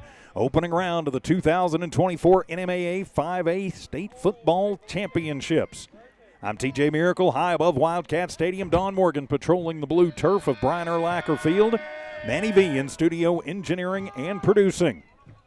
So it'll be Aranda to kick it away. Goddard has got to find a way, if they can, to score on this drive. Lovington will have the ball first to start the second half, as Caleb will do another little pooch kick. That one bouncing into no man's land, picked up by one of the Rockets who had a little room, but Lovington sealed it off quickly and will bring down Talon Payne. the junior linebacker and running back, and so it'll be decent field position, but I like Lovington taking the shots right there, Dawn. They did. They left him with a pretty short field to work with, but only a minute 51 to get it done. And no timeouts to work with, right. And Goddard is not a team that, other than getting it in the air high to Castillo, they don't have a lot of quick strike potential. And that's not anything against them. That's just kind of what we've seen playing them twice this year. Castillo by himself to the left side. They'll have Olguin on him. Montoya is the quarterback. He'll flip it out. Wide receiver screen to Porras, and he is hit by Kyler Reeves immediately and drags Kyler forward a couple of yards. It'll be a pickup of 4 to Porras. So it'll be 2nd down and 6 as they're going to go in the hurry-up offense here. So 2nd and 6 after the 4-yard completion. Good snap. Montoya with it. Has time. Steps up in the pocket. Going to be flush. Takes it out himself. Turf Monster gets him as he falls down after a pickup of 1. But Kyler Reeves again was bearing down on him extremely hard. So they'll move it up. 3rd down and 4. It'd be about 3rd and 5. Waiting on it, Montoya back to pass. Coming off the corner blitz. Patrick Sanchez gets there, getting away from it. Montoya throws it underneath. He has Castillo who will take it out and run out across the 40 and out to the 38, and a late flag across. We're going to have an unsportsmanlike conduct penalty there as they pitch that one out to Castillo, and he picks up, let's see, that would be 10-18, and they're going to call unsportsmanlike conduct on Lovington. So that'll tack 15 more on to the end of that one. Personal foul, unsportsmanlike conduct on Lovington. Late hit. 7th penalty on the Wildcats, and another biggie. And that's 15 yards from the end of the play. Yeah, gives Goddard way too much, good field position. Goddard has only had 4 penalties against them. But now they're knocking on the Lovington red zone with under a minute to go. 23-yard line. From the 23-yard line, Goddard football. Twins to the right, single receiver to the left. Montoya waits on it. Gibbs is the back with him. Montoya steps up, wants Castillo. And Castillo goes over the back of Alec Olguin. How is that not pass interference on their part? It'll be incomplete. Doesn't really matter. I'm not going to complain. And so it'll be 2nd down and 10. Stops the clock with... we had 58 seconds to go a minute ago, guys. How could no time have come off the clock? There you go. Now they're going to put it on 54. There we go. Thank you, Chief. Chief and Casey and Coach McGraw. Yeah. So it'll be 2nd down and 10 from the Wildcat 23. Goddard on the march, taking advantage of a good reception and then a bad penalty. Gibbs is the deep back, low snap. Montoya picks it off the turf. Fires, wants it underneath, and over the top as Porras trips up. And how can they call a pass interference on that? He tripped. In fact, he tripped. When he tripped, he almost took Cardenas with him. There is no pass interference there. He fell in the end zone. And Cardenas going to go over and say, I didn't touch him, and he didn't. No, in fact, Cardenas was behind him, front of him. And he threw his hands out to say, hey, he didn't touch him. And Cardenas almost got tripped when he fell. When Porras fell. Yeah, he almost took him with him. There was no pass interference there. Wow. The turf monster I don't think you can call a pass interference on the turf, but they are going to call pass interference on Lovington. That'll be a 1st down for Goddard. Another 15-yarder on the Wildcats. Their 8th penalty for 85 yards in this first half. And that one is at best questionable. So half the distance to the goal. They'll actually move them to the 11. 1st down and 10 from the 11. And it's going to be right in between the 11 and 12. So 1st and 10 from the 11.5-yard line. Split Gibbs into the slot on the right side. Montoya empty set in the backfield. Steps up, is hit and crunched. Coming through in a big way. Patrick Sanchez on the safety blitz will come in, and that'll be the 3rd sack of the half. It'll be a 6-yard sack. And, of course, clock's still running. Yes, Goddard it is. So 2nd down and 16. Move them back to the 16-yard line. Good snap. Montoya with it. Has time. Throws it up, and that one will be complete to Castillo in the corner of the end zone. And, you know, I don't blame Cardenas. Cardenas is like, I can't touch him. I can't do anything because we will have a they'll call pass interference. Coming back. It ought to. About time we got one. They're pointing at Lovington, though, like they did something.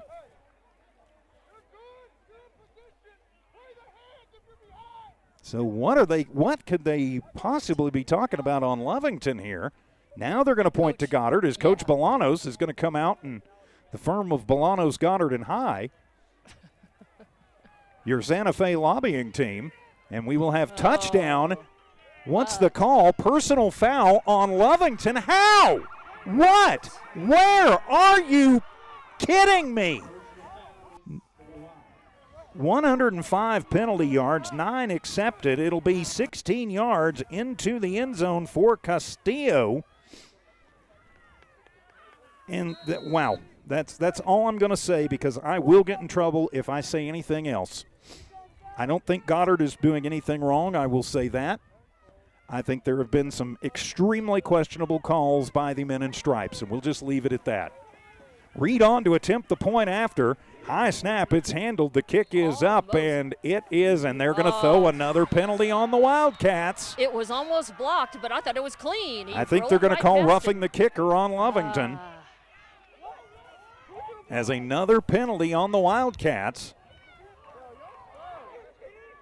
Let's just say some folks are questioning the bank accounts and where some of the money in these officials have come from. I'm not saying it, and I don't believe it, but the PAT is good, and we'll have personal foul Lovington. They will assess 15 yards on the kickoff. 10th penalty on the Wildcats now for 120 yards. You know, I don't – Coach Bailey, I will take my hat off to him. I would be as red as a Eunice Cardinal right now if I were Coach Bailey. And he's going out just to get an explanation. Say, tell me. Tell me what they did. Why? Because if we can't properly defend, if we can't do this, right? It's one thing if you're playing another team, and Goddard has not played poorly. A couple of turnovers really been the big difference in that first half. So I will say that. Well, by the way, Goddard's going to onside kick it here. I would bet the house money on it. But when you're playing the team that's wearing white and navy and Columbia blue, but you're also seemingly playing a team that's wearing black and white stripes, it's not good. And they tacked 30 yards onto this one. So they called another unsportsmanlike on Lovington. So that will be now 11 penalties on the Wildcats for 135 yards. Goddard will be kicking off from the Lovington 30. Wow. And Coach Bailey going to call a timeout as they called another unsportsmanlike conduct penalty on Lovington. Wow, we're going to take 30, or I'm going to say something I'm going to regret. So back in 30 here on KZOR.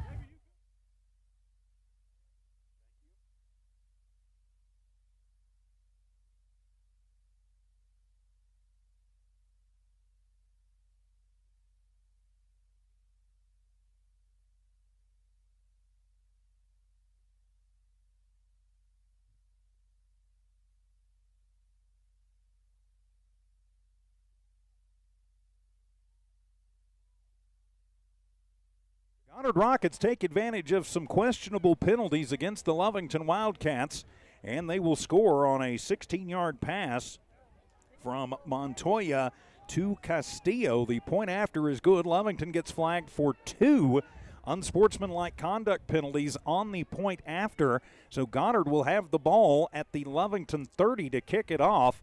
And yes, they will. Like I said, I would bet the mortgage money it'll be an onside kick. Lovington, the players have reason to be unhappy with the calls.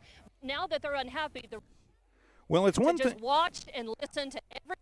All I'm going to have permission to call them on it. All I'm going to say is we have 11 penalties for 135 yards. Goddard has 4 3 accepted penalties. Make that 4 penalties for 16 yards. They are not playing that disparately. No. And there has been at least 2 face masks that have been blatant, that have not been called on Goddard, and I'm not blaming Goddard for that. So Reed will come up, and, yeah, it'll be an onside kick, and Lovington just going to have to fall on it, and that's what they do, and they'll have it. It didn't go 10 yards anyway, so it'll be Lovington football unless they decide that somehow Goddard, took it away from him in the pile, as Alec Olguin, I think, has the extra stickum on the gloves, and so it'll be Lovington football, but we've got a Wildcat. Down. Well, Olguin's up, Olguin. but somebody's still Olguin's down. up. So we got a Wildcat down, and yeah, there should be a helmet-to-helmet penalty on that too, because Goddard went in helmet first. So one of the Cats is down, and that's Gutierrez. Gutierrez. That would be a big loss for the Wildcats if he is not able to return. They'll have to bring him over and go through the protocols. All right, if I'm the Lovington Wildcats here, and again, there is no animus towards Goddard. They're just playing the hand that's dealt them, and they've been dealt the royal flush as far as the penalties go in the first half.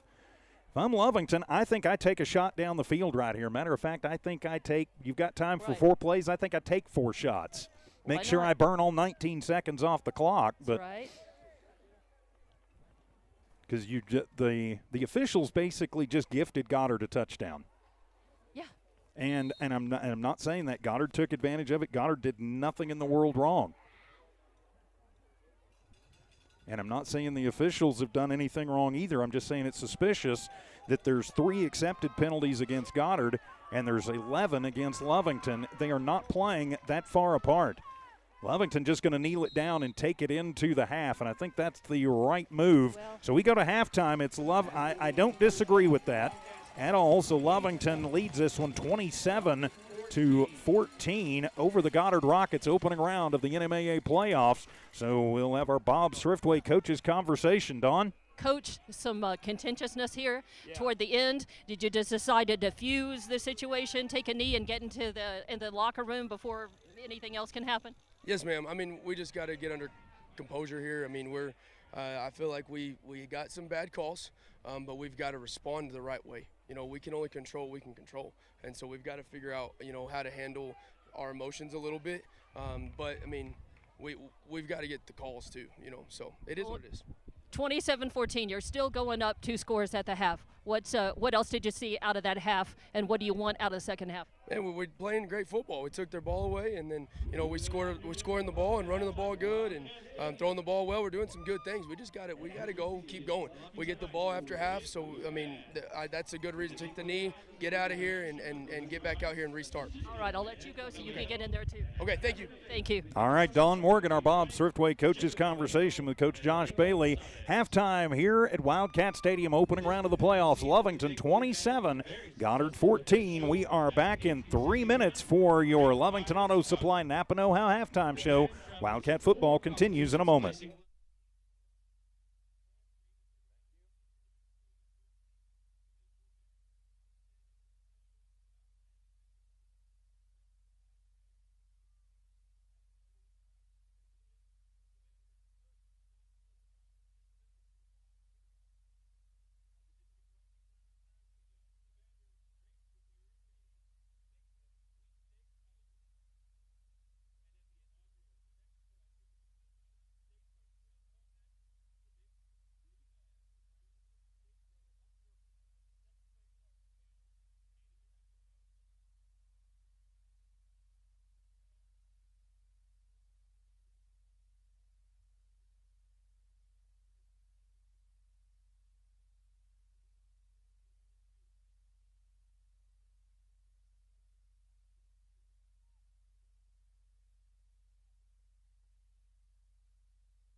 Welcome back to Lovington Wildcat football here on Z94 KZOR. This is your Lovington Auto Supply Napa Know-How halftime show from Lovington Auto Supply, 217 West Avenue D in Lovington. When you need the Napa Know-How for your car, and trust me, my friends, you will, get it from the good folks at Lovington Auto Supply. Lovington Auto Supply in Napa.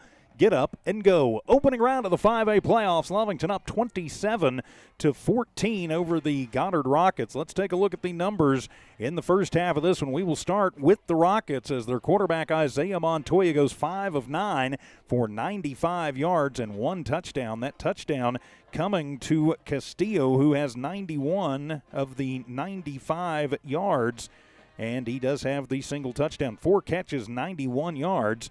For Castillo. On the ground, they've had some hard sledding. Gibbs leading the way, though, 8 carries, 48 yards for that young man. Their quarterback, Isaiah Montoya, 6 carries, -8 yards. He has been sacked 3 times. Javier Perez with 1 carry for 6 yards, and Bruce Loya, 2 carries, 2 yards, but he does have a touchdown. Cumulatively, it is 95 through the air, 48 on the ground, 143 total for Goddard in the first half. They got 8 first downs in that first half, had 4 accepted penalties for 16 yards, and they scored 7 points in the first and 7 in the second. Turning the page for the Lovington Wildcats, Matthew Prudencio goes 5 of 6 for 76 yards in the first half. 1 touchdown, no interceptions. The touchdown coming to Elijah Rivero, 21 yards out. Elijah, 3 catches, 59 yards in that first half. Jaden Gutierrez with a catch for 6 yards. Alec Olguin with a catch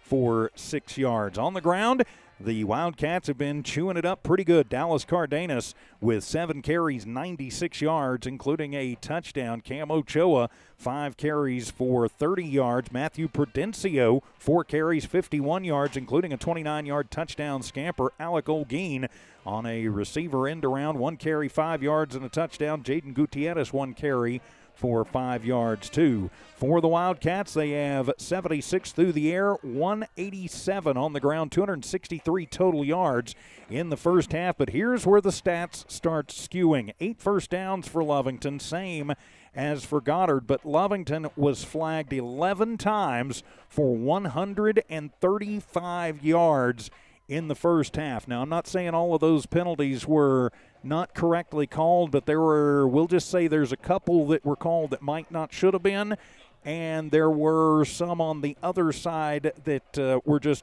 plain old missed. But Lovington is going to take it. They were 13 in the first, 14 in the second, 27 total points on the board in the first half. They still lead this one by 13, and they will have the ball to start the second half. So your Lovington Auto Supply Napa Know-How keys to the second half, Don. Sorry, I had to get that turned back on. I turned it down, of course, while the band was playing, so that we wouldn't get, problems with any of our rights and copyright infringements. So anyway, keys, they're going to come out. They're going to have to shake off what, fair, unfair. It happened. It stood. We're talking about the penalty situation from the front. And, they've got to clean it up. They've got to, because they're going to be watched. I have to feel that now, especially with language and with unsportsmanlike, the refs they've got Lovington in their radar. And I think Lovington's going to have to be more careful about that. Doesn't mean they can't play hard. That doesn't mean that they can't be committed and be ferocious on the field. It doesn't mean any of that. It just means, as far as extracurriculars go, emotions. That's what the coach said. Get their emotions under control. Learn how to. They're going to have to manage those because they're under the microscope. Anything small, anything. They're at risk of having that picked up and they'll get called for it. So they're going to have to play cleanly. Doesn't mean that they can't play ferociously and intensely, but they're going to have to really just clean it all up and know that they've got to not give the other team anything that can be taken advantage of, and not give the refs anything to call or any excuse to call. Yeah, and we do have I've just received word from the coaching staff that second personal foul penalty was because Patrick Sanchez was thrown out of this ball game. So he is done for the day, and I believe that leads to suspension next week as well. So that's a big loss for the Wildcats, a big part of their secondary and for their receiving core. As that's a tough one. So you've got to keep your emotions in check in this second half. And you know, if you're Goddard, because now you know that they're going to be targeting, they can take advantage of that, and they can, do a little taunting and maybe do a little inciting on themselves. And I really do think Goddard, second half, they're not even going to bother to try to run the football. They're just going to keep putting it up to Castillo. Lovington, I think, could put 4 guys on Castillo, and if anybody looks at him funny, it's going to be a pass interference. Goddard can potentially just move the ball down the field on 15-yard pass interference penalties and then take 4 downs to move into the end zone once they get there. So going to be very important, though, for Lovington to keep themselves in check. And now, just because of that, it's going to be also very important for them to control the clock. So a lot of things can go horribly wrong, especially when you go under the officiating microscope. Yeah, and if you change your game, if you change too much about your attack, your mental state, and about being aggressive and playing your game, if you change too much about that, then it puts you at jeopardy of just being all out of sorts and not being able to execute the way you want to. So they're gonna have to find a way to just move forward, shake it off, and continue to play their game, but they're going to have to just watch anything that, especially that can be called, unsportsmanlike, and just try for clean coverage as much as they can, and just try to play the second half the way they normally would. But they've really got that little devil on the shoulder there that they're going to have to pay attention to, like or not. They do have to pay attention to that. So it's a delicate line to walk here for the second half for the Wildcats, and Goddard knows it, and they're going to be doing everything they can to take advantage of that and continue to throw Lovington off the game. That also the fact that Patrick Sanchez was taken out of the game, that makes sense. There were a couple players who came off and were telling him Sanchez was standing behind me. The players came off and said, "Patrick, it's okay. We're okay. You're all right. You're okay. Just." And I wondered what was going on at that point. If maybe he was just a little upset out there, and maybe he was the reason. One of those, or the perceived reason. I want to say that correctly. The perceived reason that one of the penalties was called. But now that makes more sense if he had already gotten the signal that he was going to be out of the game. Yeah, so that was the second penalty was the ejection that moved the kickoff up to the 30-yard line. But he was getting good support from his teammates who were being positive about it, just saying, "Hey, don't worry about it. You're okay. You're good. Don't worry. We're going to be okay." And the Wildcats will have the ball to start the second half.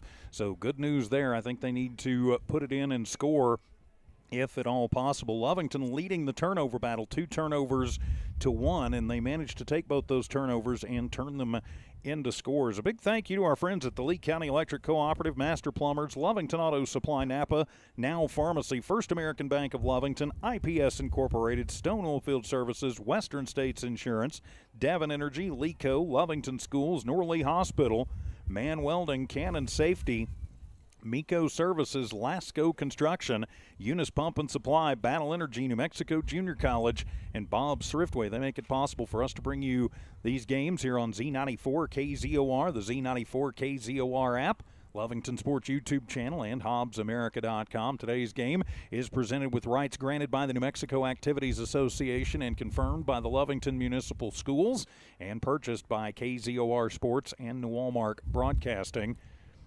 We appreciate you being with us, and it's those sponsors. Because of them, we do not have to ask you for money. We don't have to charge you.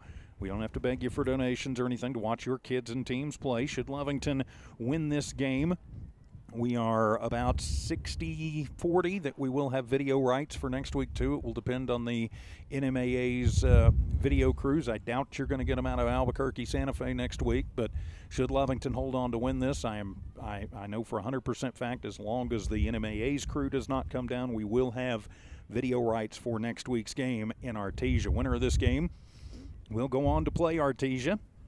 So looking forward, hopefully, to that, taking a trip to the Bulldog Bowl next week, as both teams taking a long time coming out of the tunnels. So Lovington will come back out and retake the field. So important here, as you know, we talked on, you've got to keep your emotions in check and stay under control. You got to channel those emotions too. If you're smart, when you're a player, you get upset, you get mad, you feel like things are being done unfairly.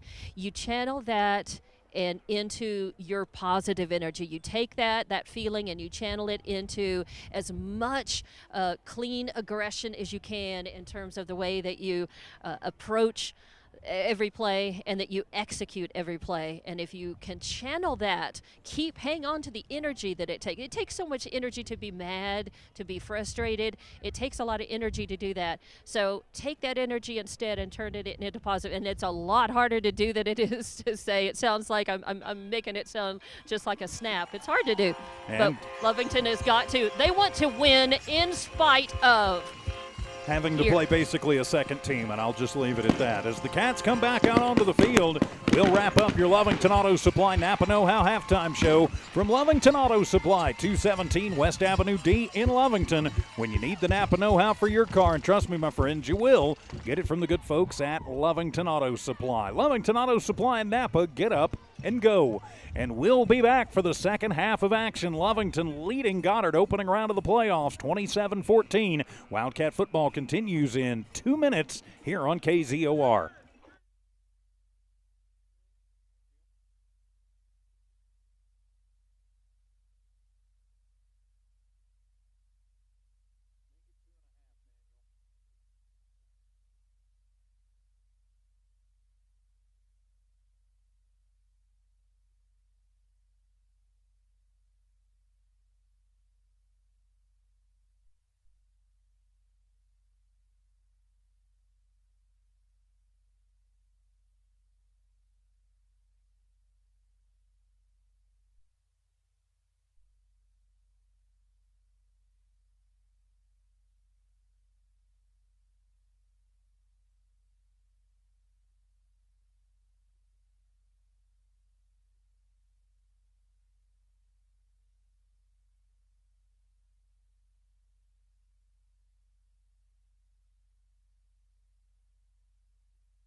Welcome back to Lovington Wildcat football here on Z94 KZOR. Get ready for the start of the second half of this one. Lovington looking to punch their ticket into the 5A quarterfinals next week in Artesia. They lead this one 27-14. I'm TJ Miracle, Don Morgan patrolling field side. Manny V in studio engineering and producing, and Evie Stuber keeping the Cats juggled back at One Radio Square. Of course, our first game of a three-game playoff triple header today. The Eunice Cardinals in command of their game. Matter of fact, next score after halftime for Eunice will end that game in Cardinal country. So congratulations to the Eunice Cardinals as they look to move back into the 2A title game. The Tatum Coyotes will be playing at 4 o'clock this afternoon from Hatch Valley as they take on Mesilla Valley. So if you're Lovington, you can't worry about anything. Just go out and play your game. Quick note for you, as Jaden Gutierrez is going to be in street clothes for the second half, was injured late in the half on one of those plays that Lovington got an unsportsmanlike conduct penalty on.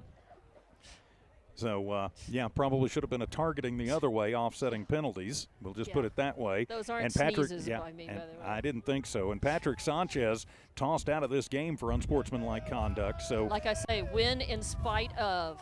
Got to win in spite of. And that is the mandate for Lovington for this second half. And so they will tee it up at the 40 as Lovington and Goddard getting ready for the second half, and it's a high end-over-ender, and Dallas just going to watch that one go into the end zone.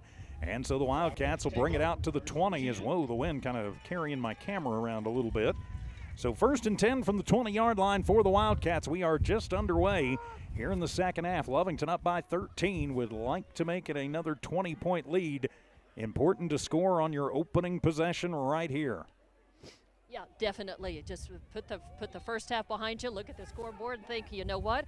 We're up by 13. We want to increase that, and we're going to have to do that without a couple of key players. But we got other guys who can step up and will step up, and let's just head for the end zone. And the Wildcats will come out in the Wildcat. And keeping it himself and running up the gut, room to move is Cameron Ochoa, and he's across the 30 to the 31-yard line. Pickup of 11 for Cam and move the chains. First down, Lovington. And here's how you do it. What, no unsportsmanlike conduct penalty? So it'll be 1st and 10 now from the 31, 9th first down for the Wildcats. Just underway, third quarter. They're going to come out in the Wildcat once again as Prudencio going to split out wide to the left. Cam will take the snap. Joa with it, hand it off. Cardenas up the gut across the 40 to the 50. It's a track meet to the 40, to the 30, 15, 10, 5. Put it in the end zone. 6 on the board. Touchdown Wildcats. Dallas Cardenas 69 yards to the house. No laundry on the field, and Lovington says, let's take this thing home. Nice, and I tell you what, he got more than one good block, but I saw a key block by Valente Herrera that really sprung him loose. Nice job by Dallas Cardenas. Turned it into the track meet, and he won it. And he had to do some fancy. He had defenders all the way around him. And we will have a late check-in to the ball game as coming in and running in hard, Paul Sanchez. So a late check-in. Still plenty of time on the play clock. Paul going to go over to the left side. Good to see him back active once again. So the point after to come, 40 seconds into the quarter. Bad snap, but it is handled by Olguin and just popped up and through. And do we get a roughing the kicker, or is it going to be on us for something? Flag on the play. Point after is good. So let's see what the penalty is. I'm sure they'll find a way to make it on us. That just seems to be our afternoon. The field goal is, or the point after is good, and hey, they're actually going to call a roughing the kicker, personal running into the kicker, so it's just the 5-yard variety, but we'll take the points in the 5 yards. Lovington 34, Goddard 14, back in 30 seconds on KZOR.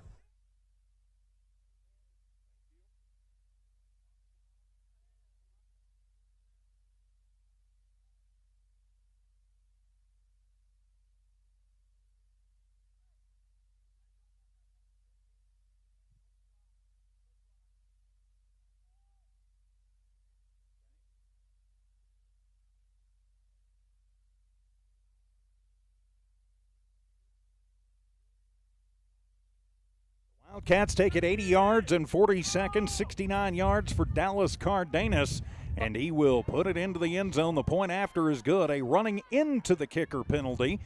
If it had been on us, it would have been roughing the kicker, but that'll move it up 5 yards. By the way, Cardenas came by me, and he was giving big props to Bishop Sawyer and Rivera for good key blocks in front of him, allowing him to get that run and continue that run.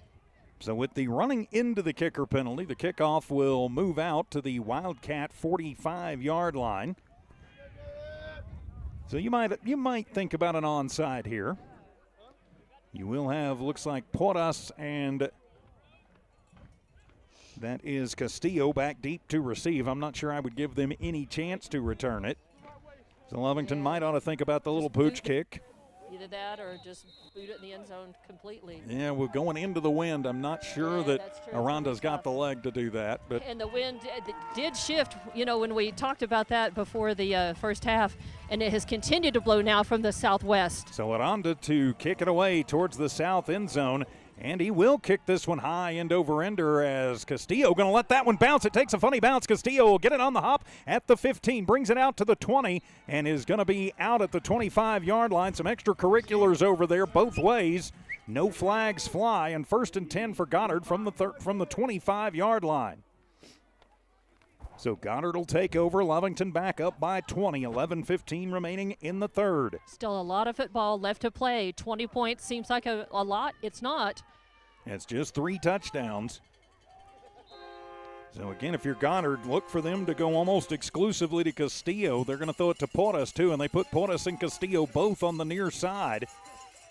They got Porras in the slot. Castillo is the wide out. Single back in the backfield is Gibbs with Montoya. Pardon me. Low snap. They will throw it. Porras picks it up off the turf and gets it out to the 30-yard line before he is brought down by a couple of Wildcats. Cam Ochoa, Elijah Rivero. It'll be a 4-yard pickup over to Porras. Porras is just his second catch of the ball game. 99 yards through the air for Montoya. Second down and 6. It's funny, he didn't really catch it. He played it off. He played it off the bounce off of the turf. Well, that sign judge hadn't caught anything else today. Why catch that one? So it'll be second down and 6. Send a man in motion. It's Porras. They'll hand it to Porras on the end around. He'll come out, gets away from 1. Flags on the play, gets away from 2. Cam Ochoa hits him. Ball is out. Wildcats have it back on the 35. They're going to say the flag came out, I bet you. Yeah, but the flag came during the play. I think that may be holding on Goddard.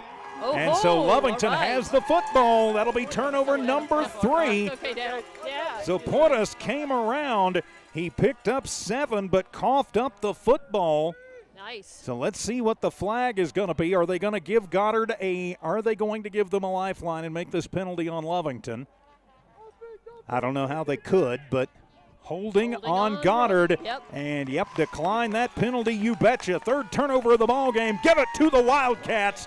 1st down and 10. They will have it at the Goddard 35-yard line. Cash this thing in, boys. Yep, you bet. Take advantage of this.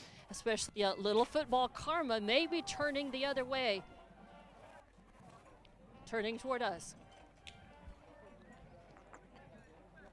So 1st and 10 from the Goddard 35. Lovington going to try and cash in on the 3rd Goddard turnover of the afternoon.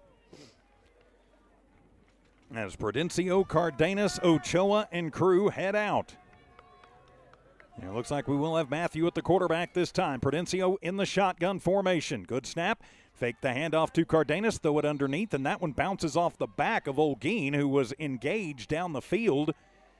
And no chance to turn around, but that's not pass interference according to this officiating crew. And so it'll be 2nd down and 10.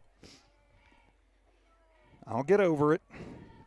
So 2nd and 10 for the Wildcats. I guess we're asking the team to get over it and put it behind them. And we got to do it too. I guess we have to do it too. Forget the fact Olguin was getting held from in the front Both and sides. the back and couldn't turn around to even attempt to catch that.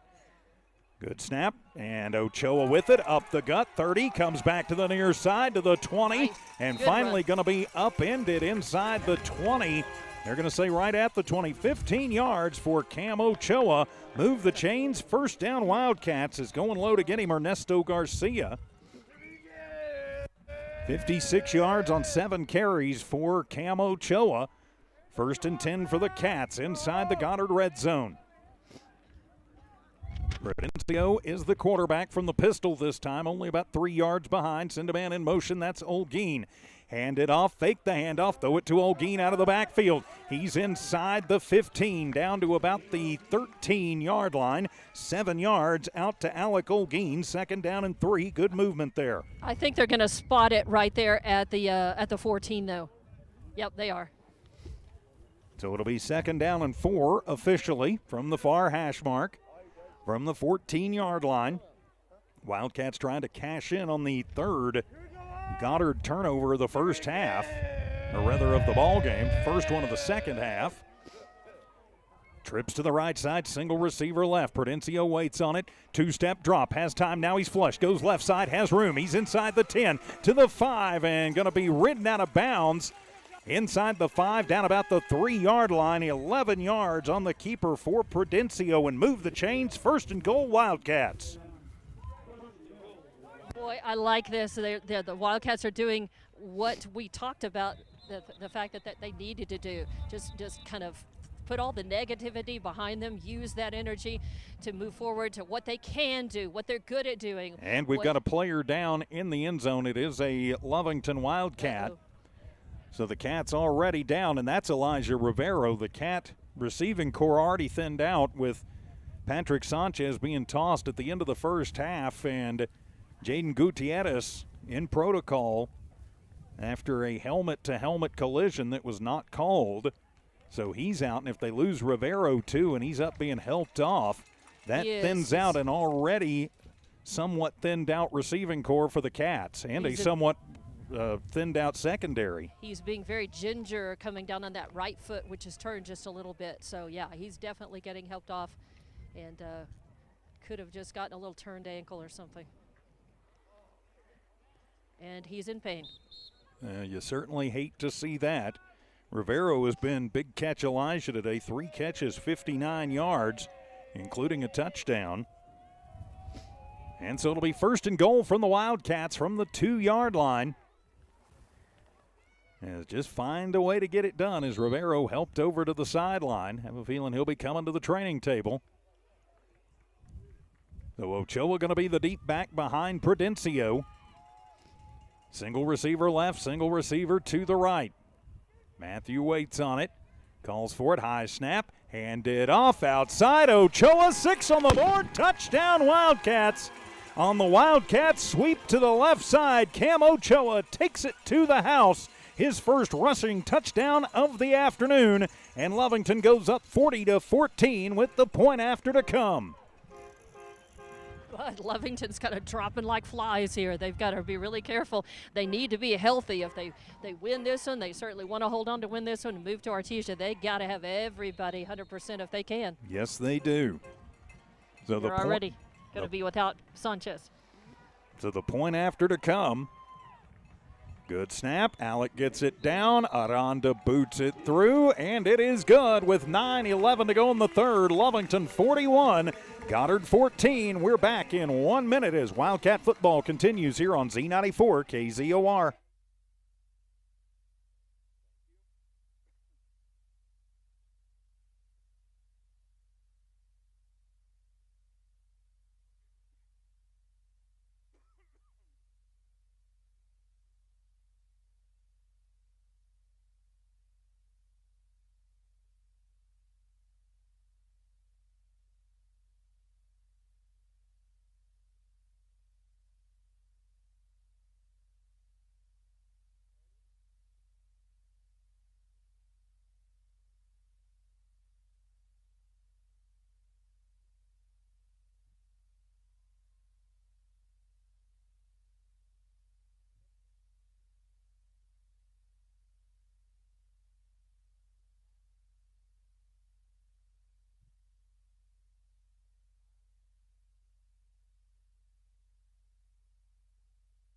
The Wildcats will take it 35 yards to the house. Cam Ochoa into the end zone. The point after is good.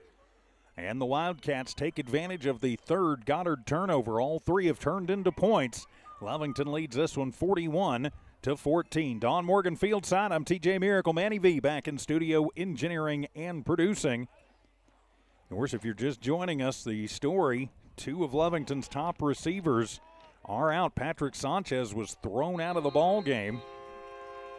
And you've got an injury from Jaden Gutierrez. On the bright side, Elijah Rivero is up and trying to run it off, so that's good news. And coaches over here giving some extra love after all of that settled down to Patrick Reeves. As Aranda will kick it off, it is a line drive that's going to bounce as Castillo pick it up. He's at the 15, he's to the 20, 25, comes near side to the 30, 35 to the 40. He splits 2 tacklers to the 50, to the 45, and finally out of bounds at the Wildcat 45-yard line.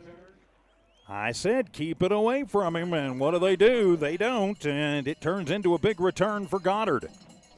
Yep, Castillo he's got to be the number one, targeted in a positive way, not a bad way, by Lovington. Contain him. So I don't know who you've got on the defense that can stop him, but I have a feeling we're going to see Montoya go over the top and look for him just about every play, as they're going to split him out wide to the right side. Him and Portis both over on the far right side. Goddard moving right to left on your radio dial. Montoya from the shotgun, Gibbs with him. Low snap, handles it, back to pass, wants it, fires, has a man, and laying out for it is Portis at the 5-yard line, and he'll get up and take it into the end zone. How is that not unsportsmanlike, folks? 40 yards to Portis, his third catch of the day. 139 through the air for Montoya. It'll be first and goal for Goddard. Lovington's defensive backs afraid to even look crossways at the receiving core for the Rockets. I mean, Cardenas was right there, but again, he's got to feel like he's got to kind of keep hands off. Well, not only hands off, but hands to himself. Yeah. He can't even seemingly reach up to go try and tip it away, or they're going to call pass interference. Montoya with it, hands it off, a little confusion, and hit right at the line is Gibbs. Nowhere to go. We might have gotten a half-yard out of it. Officially no gain. Second and goal. Well, they're going to give him a yard, so second and goal from the 4.5.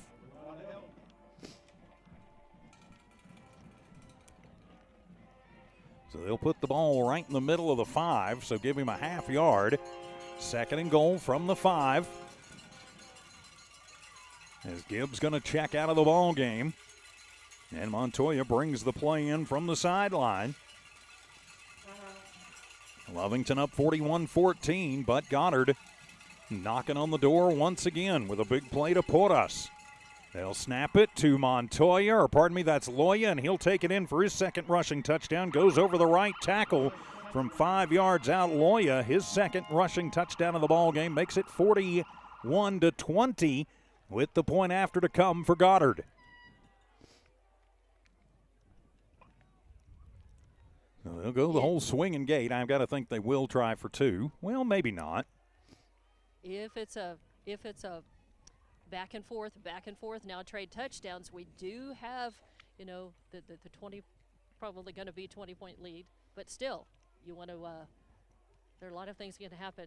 We'll trade touchdowns with them all day long. We're up by 3 of them. As long as balls don't get shaken loose and turned over. And low snap as Reed will put the boot into it. Is Lovington afraid to come in on top of him again? And it is good with 7:39 to go in the third. Lovington 41, Goddard 21. We are back in 1 minute on Z94 KZOR Hobbs Lovington.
The Rockets use a big return and then a big play and punch it in with Loya, and it will be an intermediate kick. Lovington going to field it on the fly back at the 32-yard line. That is Nunez, and he will take it, and he'll be down at the 31-yard line.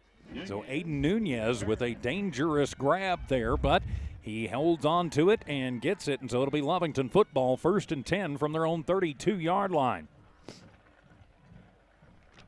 So now the Cats need to answer back and want to answer back. Still up by 20 points, but still a long way to go in this one.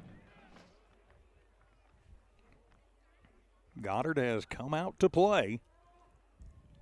in this opening round of the 5A playoffs, no doubt about it. So Rivero back out there. That's a good sign. They'll split him wide to the left. Prudencio from the shotgun. Hand it off to Cardenas. Cardenas left side, gets through the first level, puts the shoulders down, and another potential body slam that this side judge missed, and it's a pickup of 8 for Cardenas, and it'll be second down and 2. 173 yards on 9 carries for Dallas Cardenas as Talon Payne came through and absolutely, I mean, it was a forearm shiver for wrestling fans on Jaden Garcia that was missed after the play was over. So second down and 8 for the Wild, rather second and 2 after the 8-yard gain for the Wildcats out near the 40-yard line. Pitch it out. Cardenas off the pitch, near side, crosses the 40, has a blocker flag on the play. Hold, it's coming back. All right. Yeah, he had a blocker, all right. He had number 59, Rivera, running right in front of him, and he kind of he comes up hopping just a little bit. We're either going to have a hold or a block in the back, though, back on the line. Yes. Well, this side judge can't seem to get anything else, but he gets holding on us a whole lot. That'll be the 12th penalty on Lovington for 145 yards. Rivera comes up hopping, but he walks it out. He's still in. So it'll be second down and 12. Now they're going to call Herrera for a hold. As the Boo Birds once again out. 5-yard variety. Yep, that's a 10-yarder. So it'll be second down and 10. It happened from the spot of the foul. So that'll move them back to the 30.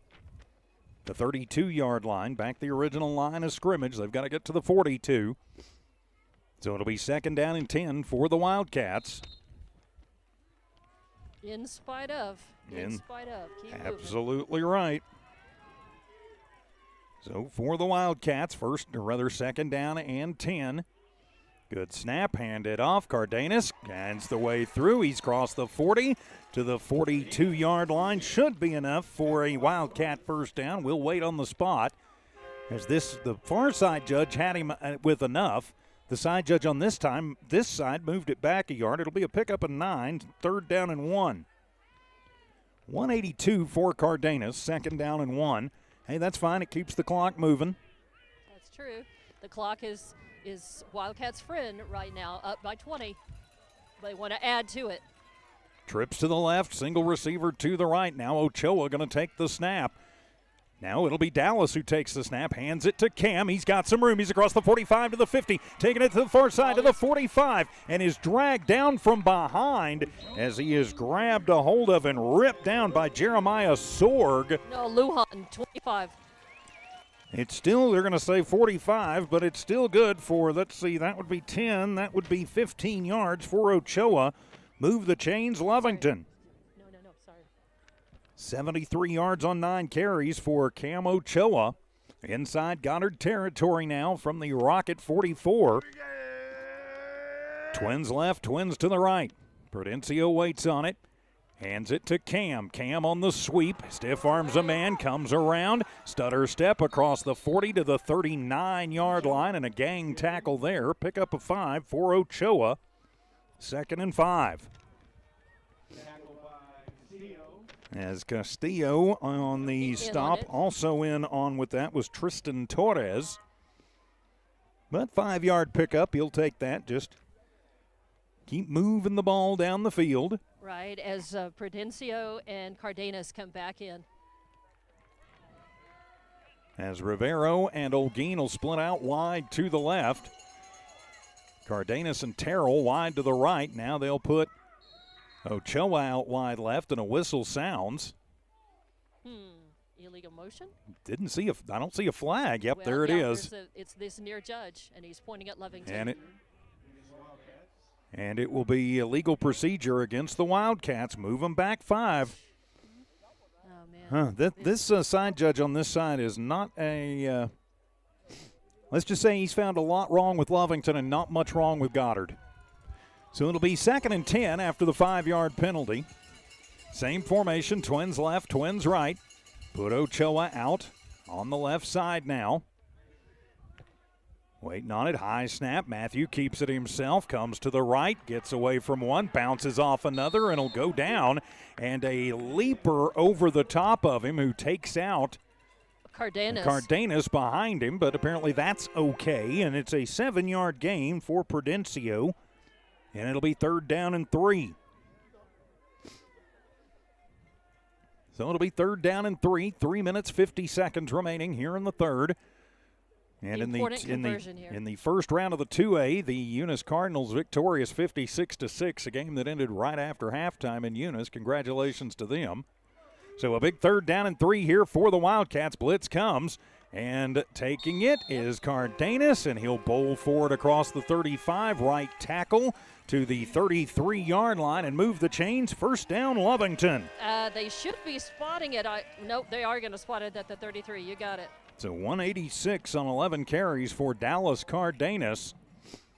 As Lovington just going to march the ball down the field. I wouldn't even bother to put it in the air. Just run it, run it, run it, run it, run it. Yeah, just keep moving the chains forward. Take time off the clock. You're good. End up in the end zone. 3 receiver set, 2 to the left, 1 to the right. Hand it off. Ochoa sweeping it left side. Gets around. He's to the 20, to the 30, to the 30, and then far side. And is run out of bounds inside the 25, down about the 24, 23-yard line. It'll be enough for another Lovington Wildcat 1st down. Their 14th of the ball game. 88 yards on 11 carries for Cam Ochoa. And Lovington knocking on the door of the Goddard red zone. Leading this one by 20. So from the 23-yard line, 1st down and 10 for Lovington. Ochoa on the right shoulder of Prudencio. Fake it. Toss it across the middle. Olguin at the 10-yard line. Yes. And it is complete. What? The near-side judge couldn't say he scooped it off the turf somehow? 13 yards to Olguin, and it'll be a 1st and goal, Wildcats from the 9.5. Olguin, 3 catches for 31 yards, and it'll be 1st and goal from Lovington from the 9-yard line officially. From the shotgun, Prudencio with it, hand it off, right up the middle, inside the 5. That is Ochoa. 4-yard gain for Cameron. 2nd and goal from the 5. 92 yards on 12 carries. Just punch it in, punch it in. Lovington nearing 300. They're over 300 yards collectively as a team rushing today. That's definitely a good thing. Twins to the left, single receiver to the right. That's Terrell by himself to the right. Olguin in the slot on the left. Goddard shows blitz. Hand it off, sweep left side. Ochoa trying to get to the corner, will turn the corner, and yes, sir, put 6 on the board. Touchdown, Wildcats. Cameron Ochoa from 5 yards out as his 2nd rushing touchdown of the day, and Lovington goes up by a score of 47-21. 1:42 remaining on the clock here in the 3rd. And you like that. They just took it. They kept it on the ground except for 1 pass, which they kept in bounds, and just ate the time away. You've still got time, though. There's still 13:42 remaining in the ball game. Snap is good. Hold is good. The kick is up, and it is good. And with 1:42 remaining in the 3rd quarter, Lovington 48, Goddard 21. Back in a minute. Wildcat football continues in a moment.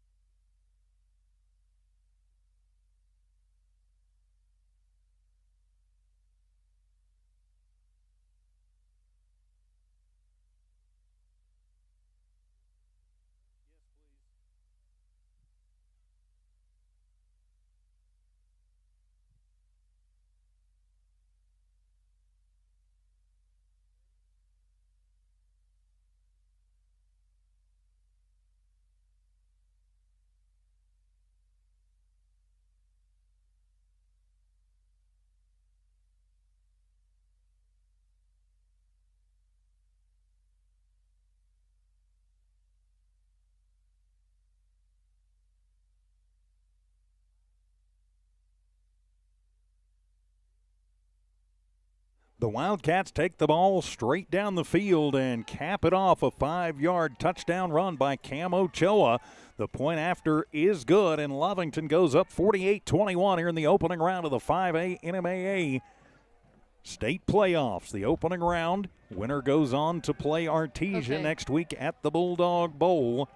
There was something very interesting at the end of this. There was no flag on the play, but the refs took Coach Bailey and Valente Herrera aside, and they were talking about a certain motion, a certain way, something that Herrera was doing that they want to see, they want him to cut out. They didn't flag him on it, but they're talking to the coach about adjusting whatever the movement that is. And we will have a squib kick. I like this, trying to keep it away from Castillo. The returner brings it up, and he's across the 35 to the 37. Yep, that is number 8. That is Torres. So and he got a good, he got a little, he saw a seam and wrote it. $1:37 to go. Yeah, I'm not sure what they could be complaining. I mean, I've got to think Valente Herrera is an all-state lineman. I've got to think he probably knows how to play the line. Well, they were talking about something, some kind of a stop or some kind of motion that he's doing, and they demonstrated a couple of times for Coach Bailey and for Valente, who nodded and came off. So whatever it is, message received. From the 38, no from the 38-yard line, 1st and 10, Goddard on their own 38, trailing 48-21. Montoya from the shotgun. He's got 2 receivers. That's Portis. And guess who? Down to the near side. Castillo across the 40, run out of bounds at the 42-yard line. 4-yard gain. Hey, you'll let Castillo do that. He's got 5 catches, 95 yards. Nunez and Olguino over here ready to plow into him, so he stepped out of bounds. Yeah, I'm surprised they're not trying to go over the top with him, since Lovington apparently can't breathe in his general direction without getting a pass interference call. They will put both he and Porras to the strong side. Porras has almost the same. He's a little shorter, but he's still got good height. Yes, he does. From the shotgun, and whistles sound as breaking through, and I think would have put a big hit on, was Jaden Garcia, but we'll have flags flying pre-snap. That'll be false start on Goddard. Oh, a penalty on Goddard? Oh, wow. Yeah, I wasn't sure that was allowed. Surprised. Nope, it'll be offsides on Lovington. Oh, of course. Yeah. Of course it is. So that'll be the 15th penalty on the Wildcats for 155 yards. And it will be enough for an automatic Goddard first down. Of course it will be. Their 10th first down of the ball game, and they will have it just to the Goddard side of the midfield stripe. All right, Lovington up on the board. That's all right. We're not going to worry about it. But they want to keep their feet on the gas. Yeah, I'm just going to leave it. Leave it alone. Twins left. Good snap, handed off. Not a lot of room for Gibbs as he drags a couple of Wildcats with him across the 50 down to the 48-yard line. There was actually a late hit on his own guy put on by number 74, who was who got tripped up and went all over his back. 6 yards for Gibbs. He's got 55 yards on. That is his 10th carry. So inside Wildcat territory, 1:03 remaining here in the third quarter. Lovington 48, Goddard 21. Now they're going to split Porras and Castillo out to the right side. Montoya with Gibbs in the backfield with him. Montoya changing the play at the line. Now he's going to shift Gibbs over to the right shoulder. Hand it to Gibbs, left side, hit in the backfield. Brought down back inside of Goddard territory. And, wow, they're going to give him a generous spot, and he only loses 2 instead of 4. That was a big hit by Garcia and 29, Chase Terrell. So they keep him in Lovington territory, but now it's 3rd down and 7. Ball spotted at the Wildcat 49-yard line. Guess who goes out wide to the right side? It'll be Cardenas on him. Low snap, Montoya handles it, wants it, guns it across the middle, picked off as it's into the head of Kyler Reeves. Kyler takes it back, he's to the 30, to the 20, 15, 10, 5, put it in the end zone, pick 6 on the board, touchdown Wildcats. Wow. Kyler Reeves will take the INT and take it 55 yards to the house. Kyler Reeves on the INT pick six, and Lovington will go up 54-21. And I think and that'll end the quarter, but if I am Lovington, what I do right here, Don, and we're going to have a declined penalty, for an illegal man downfield. Thank you. Touchdown, Lovington. If you're Lovington here, Don, I think you go for two, make this 35 points, and get running clock for the fourth quarter. You bet. We'll see what Coach Bailey chooses to do here, but I think he needs to go for two here. Yeah, Aranda's on the field, so. Yep, he's on the bat. It looks like they're gearing up for a kick, a PAT. They're going to change out the ball. And so the pick six by Kyler Reeves as he jumped that route and then took it to the house. Touchdown for Reeves, the touchdown pick six. Wow, Reeves coming up big time. Again, he said when Sanchez went out, when Gutierrez went out, that Lovington had other players who can and will step up. He's one of them. He certainly is, and so they will attempt to kick the point after. Snap is good, hold is good, the kick is up, and it is good. As we end the third quarter, Lovington 55, Goddard 21. We are back in 1 minute for the fourth quarter. Wildcat football continues in a moment.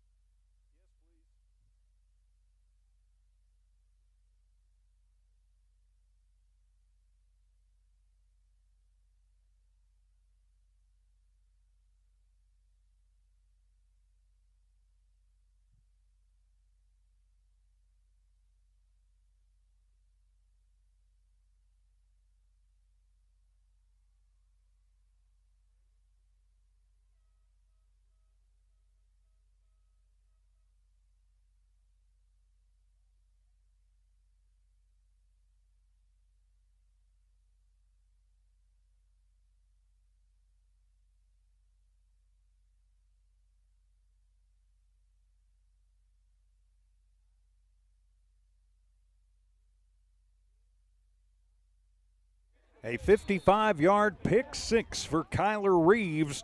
The point after is good, and the Lovington Wildcats go up by 34 points. 55-21 is the score. With Don Morgan fieldside, I'm TJ Miracle. Manny V in studio engineering and producing. So Lovington just needs to hang on for another 12 minutes and not lose their cool. And they will move on to take on the defending 5A champs and number 2 seed in the playoffs, the Artesia Bulldogs, next week, either Friday night or Saturday afternoon from the Bulldog Bowl. Winning in spite of. That's what they did in that third quarter. They came out and did exactly what they needed to do. Mentally, physically, as players on the team, they got it done. Now they've got one more quarter. Hang on. As the ball blows off the tee, Caleb going to have to come back up and reset it. I was going to mention a few minutes ago that a couple of times these wind gusts have knocked me over a little bit. I've had to take a step. Really strong. So the wind is gusty and picking up, so Caleb will come up on it, and he will kick it into the wind, a high end-over-ender, and yep, when he's into the wind, Caleb can send him a ways back, and so bring it out to the 20. And that's where Goddard will start it on their opening possession of the fourth quarter. 1st and 10 from their own 20-yard line. Great to have you with us this afternoon here on Z94 KZOR, the Z94 KZOR app, and watching live and free on the Lovington Sports YouTube channel and HobbsAmerica.com. We did purchase the video rights for this game from the NMAA. And we will have shared rights next week, too, as long as the NMAA doesn't send their make-you-pay-for-it video crew, which I doubt they will.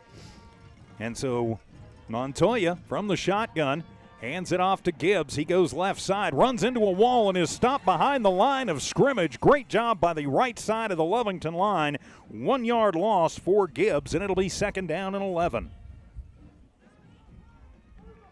As they unpile them.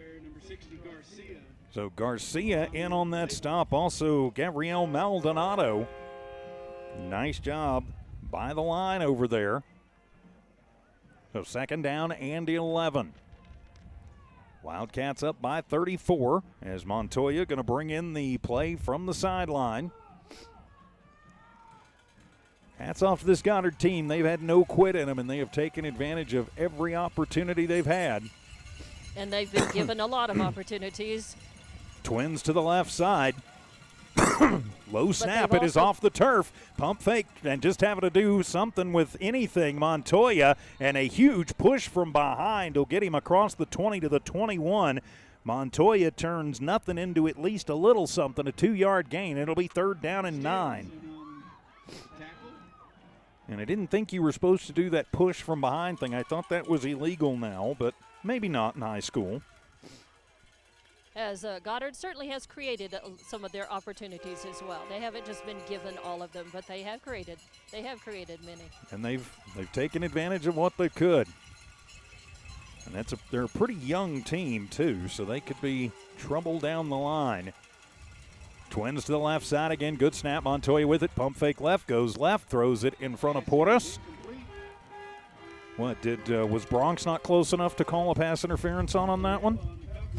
Nope. Audiola was a couple of steps back. Well, I know, but I mean, well, if they'd have come near side, it probably would have been. Landon Trevino over there on coverage with him as well.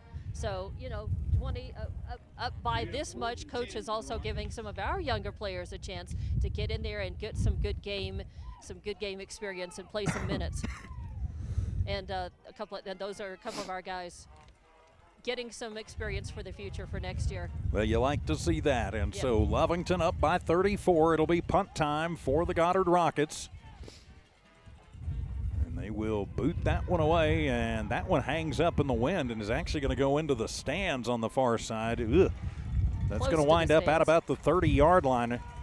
Surely they're not going to spot that one They're going to spot it at the 30. Okay, so it's a 10-yard. As the side judge on this side, he was nowhere close to where that punt was, went all the way out to the 42 and stood there and was waving his hand. Sorry, it didn't get that far. I mean, you're above everything, and even you thought it went and bounced into the stands. It didn't, but this guy on the ground, anybody on the ground over here probably wouldn't have been able to see exactly where it landed. Yeah, it went out between the 30 and the 35, so it winds up being a 10-yard punt, tough into the wind.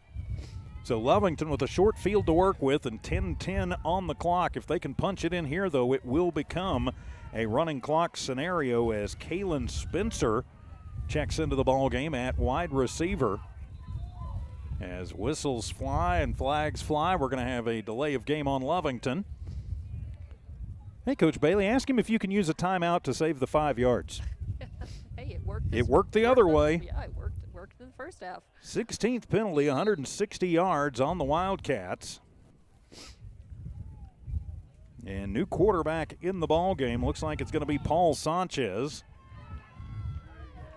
So Sanchez taking over as the quarterback as Lovington going to run out the string here. Sanchez is the quarterback.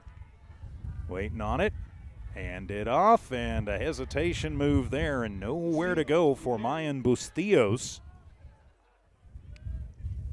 So Bustillos is actually going to lose, looks like 6. Well, no, it was 1st and 15, so he's going to lose 3 yards on the play. So it'll be 2nd down and 18. Of course, last week we saw Zach Diaz run the ball and run it a whole lot. I'd like to see him do some more out there today. Right. Yeah, he came in late and had some good runs. Got some good yardage.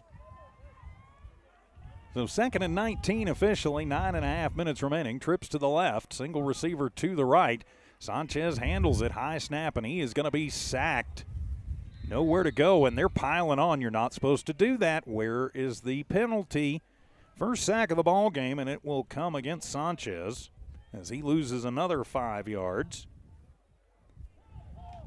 Yeah, if I were just keeping it moving, but it'll be 3rd down and Tatum as they're back all the way at the 44-yard line. So it is 3rd and 24. Sanchez coming over, coming off, and 34 is going in. Carter Moore. Yep. It looks like Moore will take the snap. Yep. So Carter Moore will take the snap, empty set in the backfield.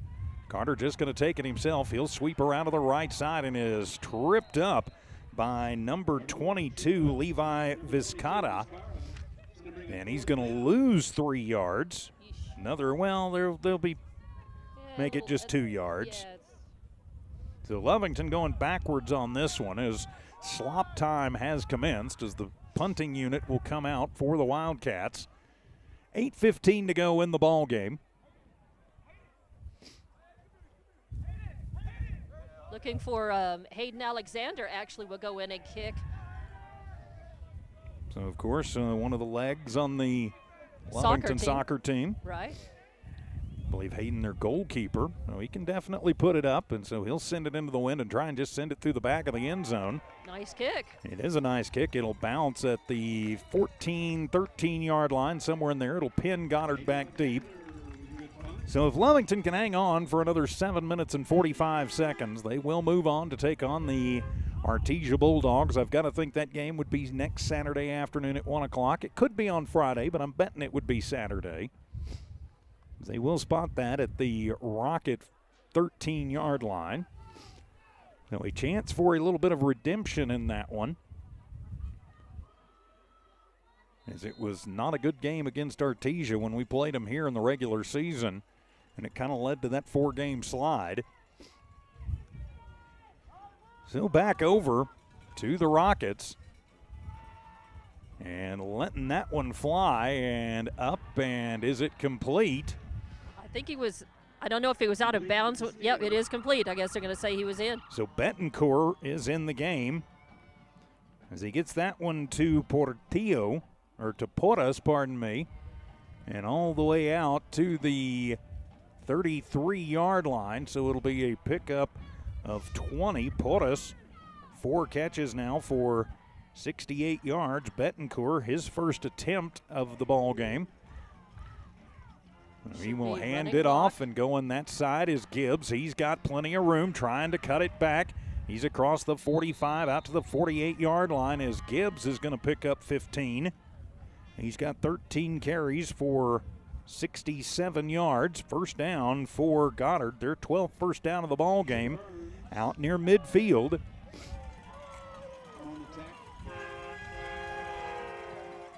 And I think that Coach, his decision to not go for 2 and get it into running clock is that I think he wanted time to get some of these younger players in and get them some experience. I think he didn't want the clock to run so fast. So hand it off to Gibbs. He's going to sweep it around to the right side, cuts it back, gets away from one. We'll have a flag on the play as Gibbs going to be in Lovington territory. Normally that's in the neighborhood of a hold. I didn't see any holding there. It'll be a defensive hold since this guy on the near side called it, I'm sure. Well, it will be holding on Goddard. Surprised he didn't make it a defensive hold. That is just Goddard's 5th penalty of the ball game. 5th accepted penalty of the ball game for 40 yards. So it moves them back into their own 40-yard line. Replay first down, so there's 10. They've got to get it first down and 19. So first down and 19 to go for the Goddard Rockets from their own 40-yard line. 6:45 to go. Lovington punching their ticket into the quarterfinals next week. Betancourt back to pass, looks left, throws left, puts it up high, and there should have been pass interference called on Castillo, although that one went up in the wind and hung up as Castillo reached back and grabbed onto Aiden Nunez. No flag on the play, incomplete, and it'll be second down and 19. Yeah, Nunez is looking over like, hey, I didn't do anything. I got grabbed. Yeah, and now he's going to talk. He's talking to the ref. He's talking to the back judge. Yeah, he was held on to. He didn't have any opportunity to come back to the ball to try and make a play on it. Which, well, I mean, I'm over it. We're up by 34, so it's just point at the scoreboard. That's what my coach used to tell me when you got a little mad. Betancourt still in at the quarterback. Gibbs on his right shoulder. Twins to the left side. Bad snap. Betancourt just going to have to fall on it back at the 28-yard line. And, they could call continuation there on Joaquin Vasquez. They don't, and so It'll be an 8-yard sack as Betancourt goes down. That'll be the 4th sack of the night for the Wildcat defenders. And it'll be 3rd down now and 27. So 3rd and Hobbs for the Goddard Rockets. Halfway mark of this 4th quarter. Lovington up by 34. Cats cheating up, showing blitz. Now they'll shift out of it. Betancourt waits on it. Good snap. Betancourt with it. Fires across the middle. High, and that one will be incomplete. What, you couldn't find a way to call pass interference on that one? I'll get over it. Incomplete, and it'll be 4th down and Hobbs. So you got to think punt time for the Goddard Rockets, who have played tough but are now waving the white flag, putting their backup quarterback in as well, and just playing out the string of this one. Lovington 55, Goddard 21. 5:45 remaining in the ball game. Lovington not going to send anybody back deep.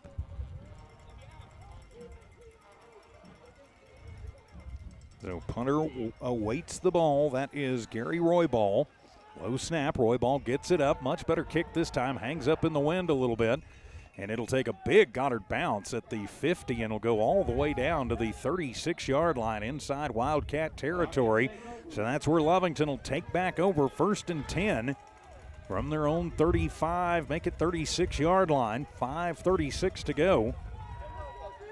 And yep, going to have the 2nd and 3rd string out there, and I think that's right. Get them some playoff experience. Get them in the ball game in front of the home crowd. I like it.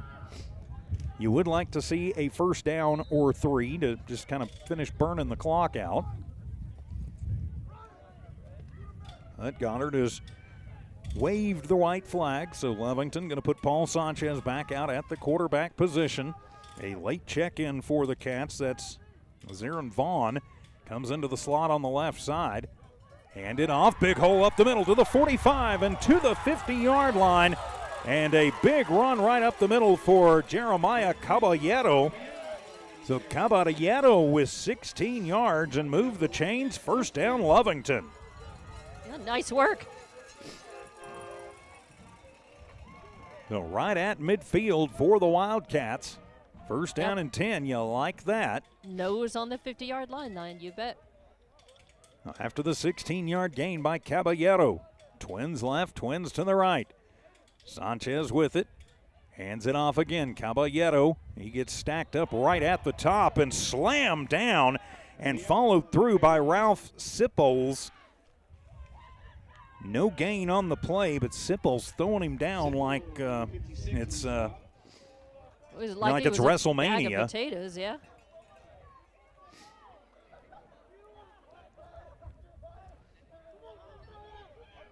So deep breath, TJ.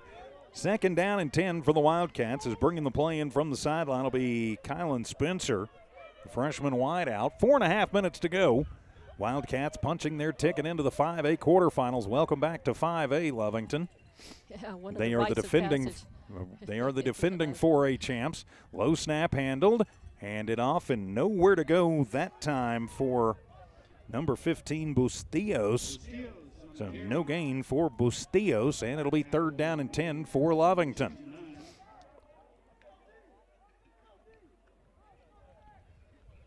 Well, the Wildcats, the defending 4A state champs, will have an opportunity to take on the defending 5A state champs next weekend from Artesia there at the Bulldog Bowl. We will be there with you. Video pending, but about 60, 40, 70, 30 certain we will have video rights for that one. Let's knock on let's knock on wood and aluminum and everything. Hand it off to Moore, but nowhere for him to go. Actually, another new running back in the ball game. It's number 35. That's Aiden Cervantes. So he's going to lose 3 on the play. Lovington with 1, 2, 3, 4, 5, 6, 7, 8, 9, 10 different rushers today. So it'll be punt time for the Cats, as that is Alexander back deep to punt. So under 3 minutes to go. As a late check-in for the Wildcats is Landon Trevino. Trevino going to come in to block as Alexander kicks a line drive. End-over-ender that'll bounce. It'll be picked up on that bounce by Porras. Grabbed from behind and brought down at the 27-yard line. Good coverage down the field for the Wildcats. Nice work by special teams there.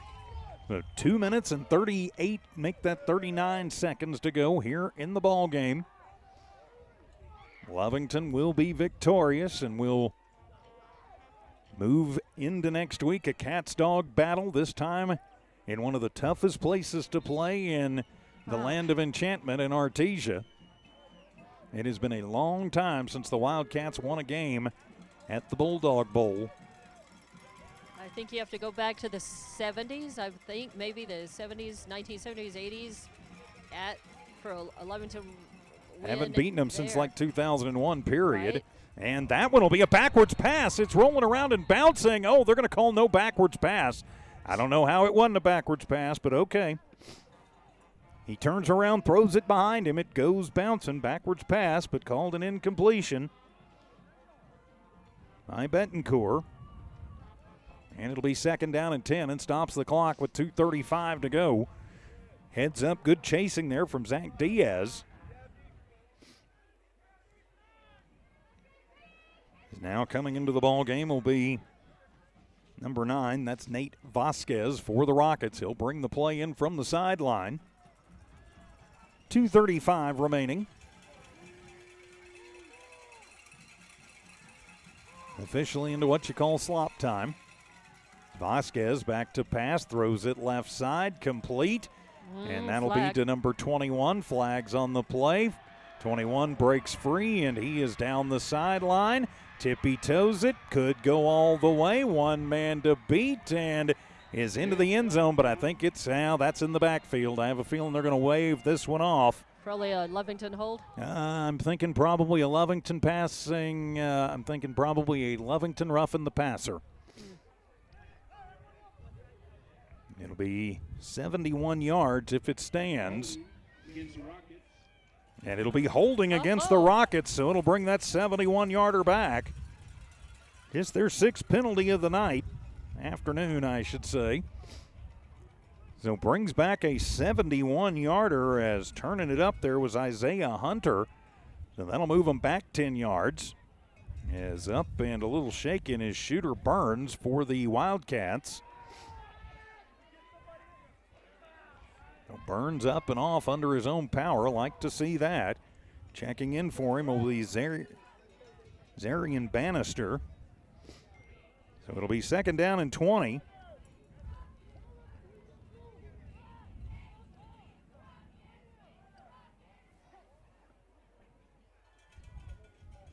.217 left on the clock. Lovington still up 55-21. Sorry, was getting a text message from the Eunice Athletic Department, Coach Robbie, letting us know when the Cardinals will play next week. They'll head to Tularosa, 1 o'clock next Saturday. And timeout taken by the Wildcats. So with 2:17 remaining in the ballgame, Lovington 55, Goddard 21. We'll take this timeout with them. Back in a minute here on Z94 KZOR.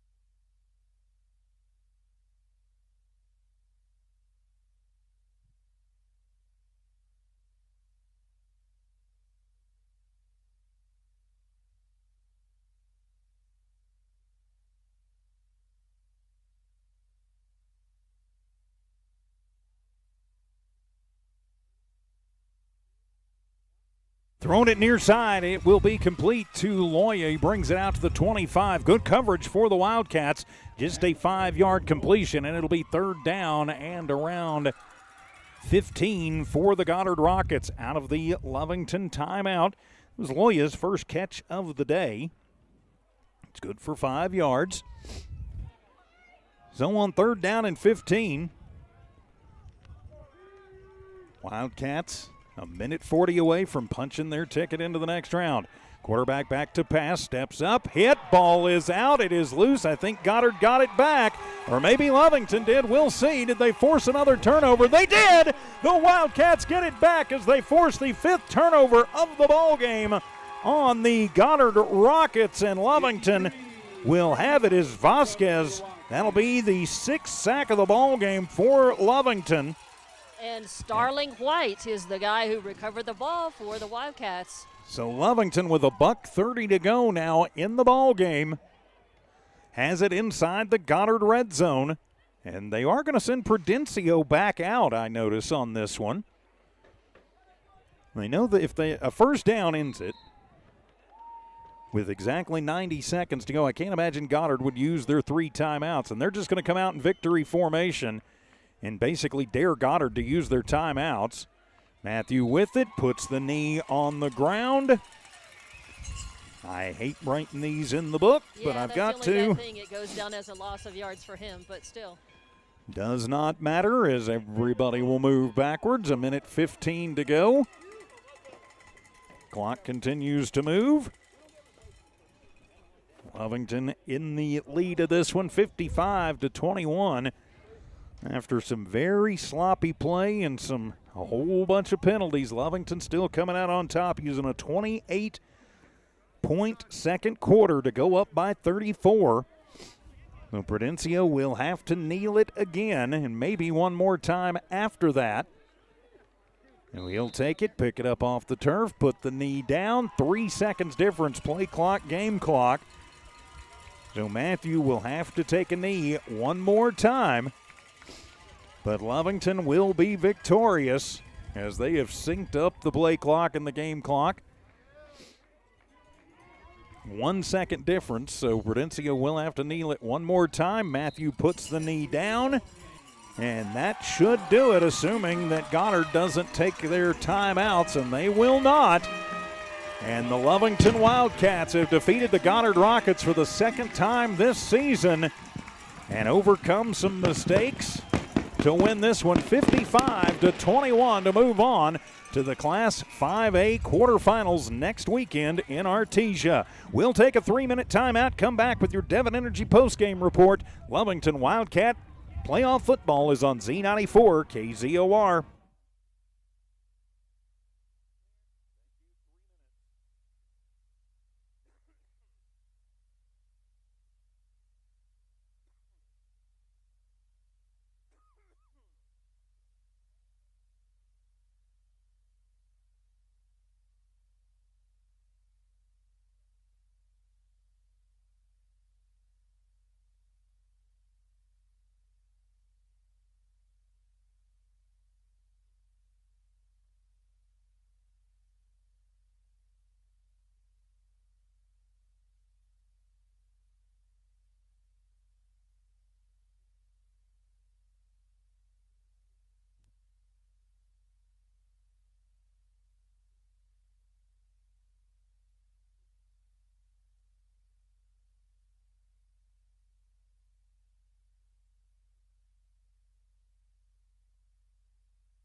And welcome back to your Wildcat postgame show from Devon Energy. Devon Energy, looking for a new career. Devon is hiring right here in Lovington and Lee County. Give them a call. Contact them online, devon.com/careers, as the Wildcats victorious 55-21. It wasn't always pretty, but in the end, the Wildcats come out on top. Let's take a look at the numbers in this one for Lovington. Prudencio doesn't have to do a lot of passing today. He goes, looks like he goes 7 of 9 for 96 yards, 1 touchdown, no INTs. That touchdown coming to Elijah Rivero. 3 catches, 59 yards for Elijah. Alec Olguin, 3 catches for 31 yards. On the ground, the Dallas Cardenas show. Dallas, 11 carries, 186 yards, and 2 touchdowns. Cameron Ochoa, 13 carries, 97 yards. He also had 2 touchdowns. Matthew Prudencio, 9 carries, 66 yards, and a touchdown. Alec Olguin, 1 carry, 5 yards for a touchdown.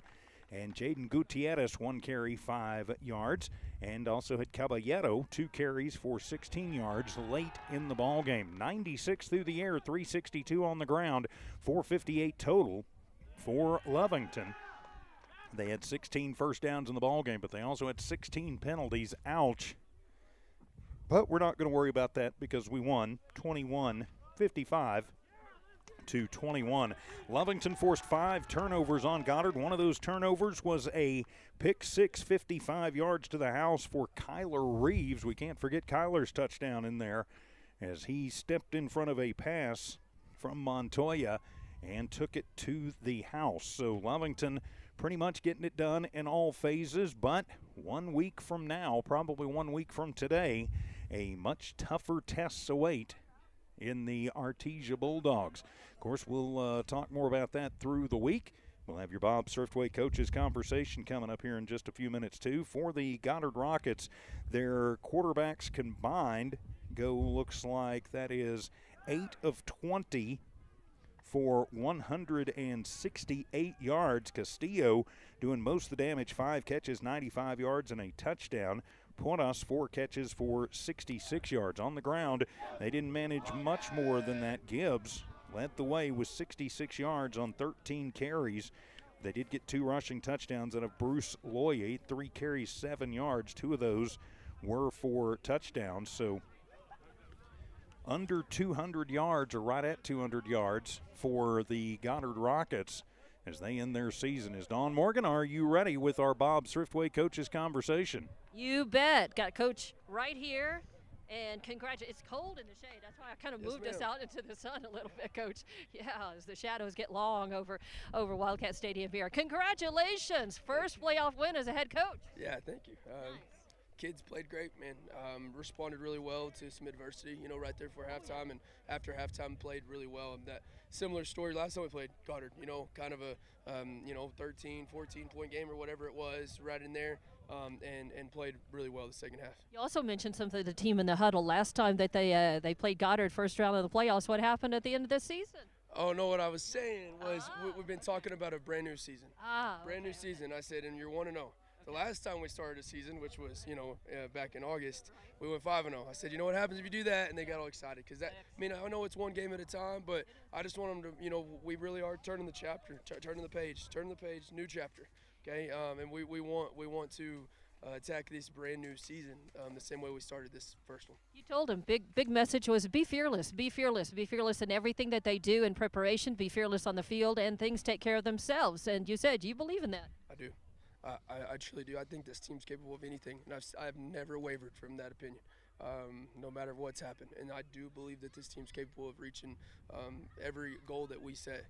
And so I think that the key to that is to be fearless and to be willing to do things the right way and love each other hard enough to not ever quit and to just play as hard as they can forever. They really came out in that half. I was so proud of them to do things the right way in that second half after getting punched, in the mouth in more than one way in that first half and having things get kind of shaky. They really did what they were supposed to do, what they're capable of. Came out and then in the fourth quarter, you got a lot of the younger guys in there for some significant minutes instead of going for the 2, getting 35 points ahead, running clock. it looked like you were making that decision to go ahead and make the game, extend the game a little bit. Was that right? That's a hard decision. It's kind of mercy wise to try to go for 2 and let's go home and get people, no injuries and things like that. But, at the same time, I don't like going for 2 when you're up 33 points or whatever, and so it's a weird deal, but it worked out the right way. We got a bunch of those young guys in, and that's something that, as they get older and then we're going to really count on them, they're going to be able to lean back on this experience. All right, so of course this game over, big win, great win. Moving on, Artesia next weekend, Friday or Saturday. You think it's going to be a Saturday game again? I would think so. I bet we get on the phone with Coach Mop in here in just a minute. So. All right. So what is you met them the first time? They handed you your first loss of this season, and after that, you guys kind of went on a little bit of a downturn. What's it going to feel like and be like preparing to meet them again on their turf in this second game of the playoffs? You gotta do it or die. Yeah, I mean they're a great football team and they're coached great, and so at the end of the day, I think we are too.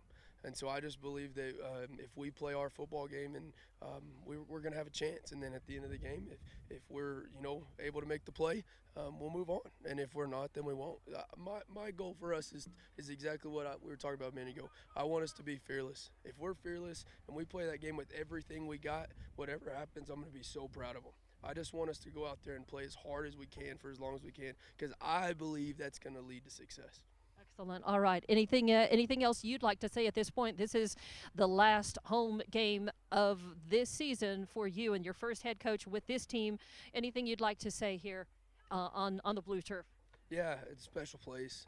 Fans have been great all year long, and I know that they'll travel well. We got to fill up that bowl over there next week. We've got to. I say this, but of course, if things go well, you're going to be right back. You will be back here. But in terms of, at this point, after the regular season and this first playoff game, you'll want to come back here for sure. You'll want to go all the way through and come back here. Yeah, I mean, you can look at the bracket, though, and just be honest, there's not a great chance for us to come back here.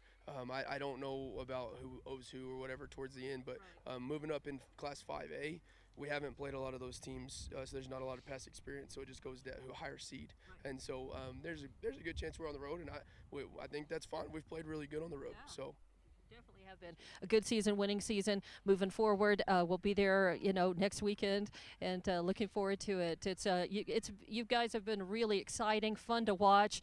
You've given the fans their money's worth and then some, game after game. So congratulations, up to this point, and good luck. I mean, as you say, the sky's the limit. If they play the way that they can and do, we'll be doing more of these. I sure hope so. Thank you, Don.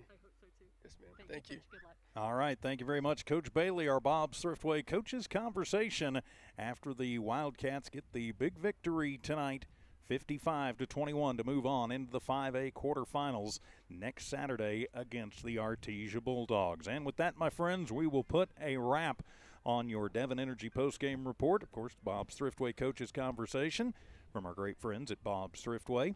But the Wildcats came out and did what they needed to do to improve to 7-3 on the season, but more importantly 1-0 in the playoffs, and to move on to take on the eternal nemesis, the orange-clad Bulldogs, next week in Artesia.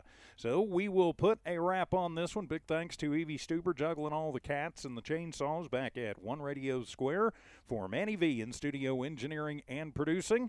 For Don Morgan, I'm TJ Miracle saying so long from Wildcat Stadium. This has been an exclusive presentation of Walmart Digital and KZOR Sports, with rights granted on the video side of things by the New Mexico Activities Association, purchased by KZOR and confirmed by the Lovington schools. And we will see you next Saturday from Artesia. The season continues for the Lovington Wildcats. Have a great weekend, everybody. Good night.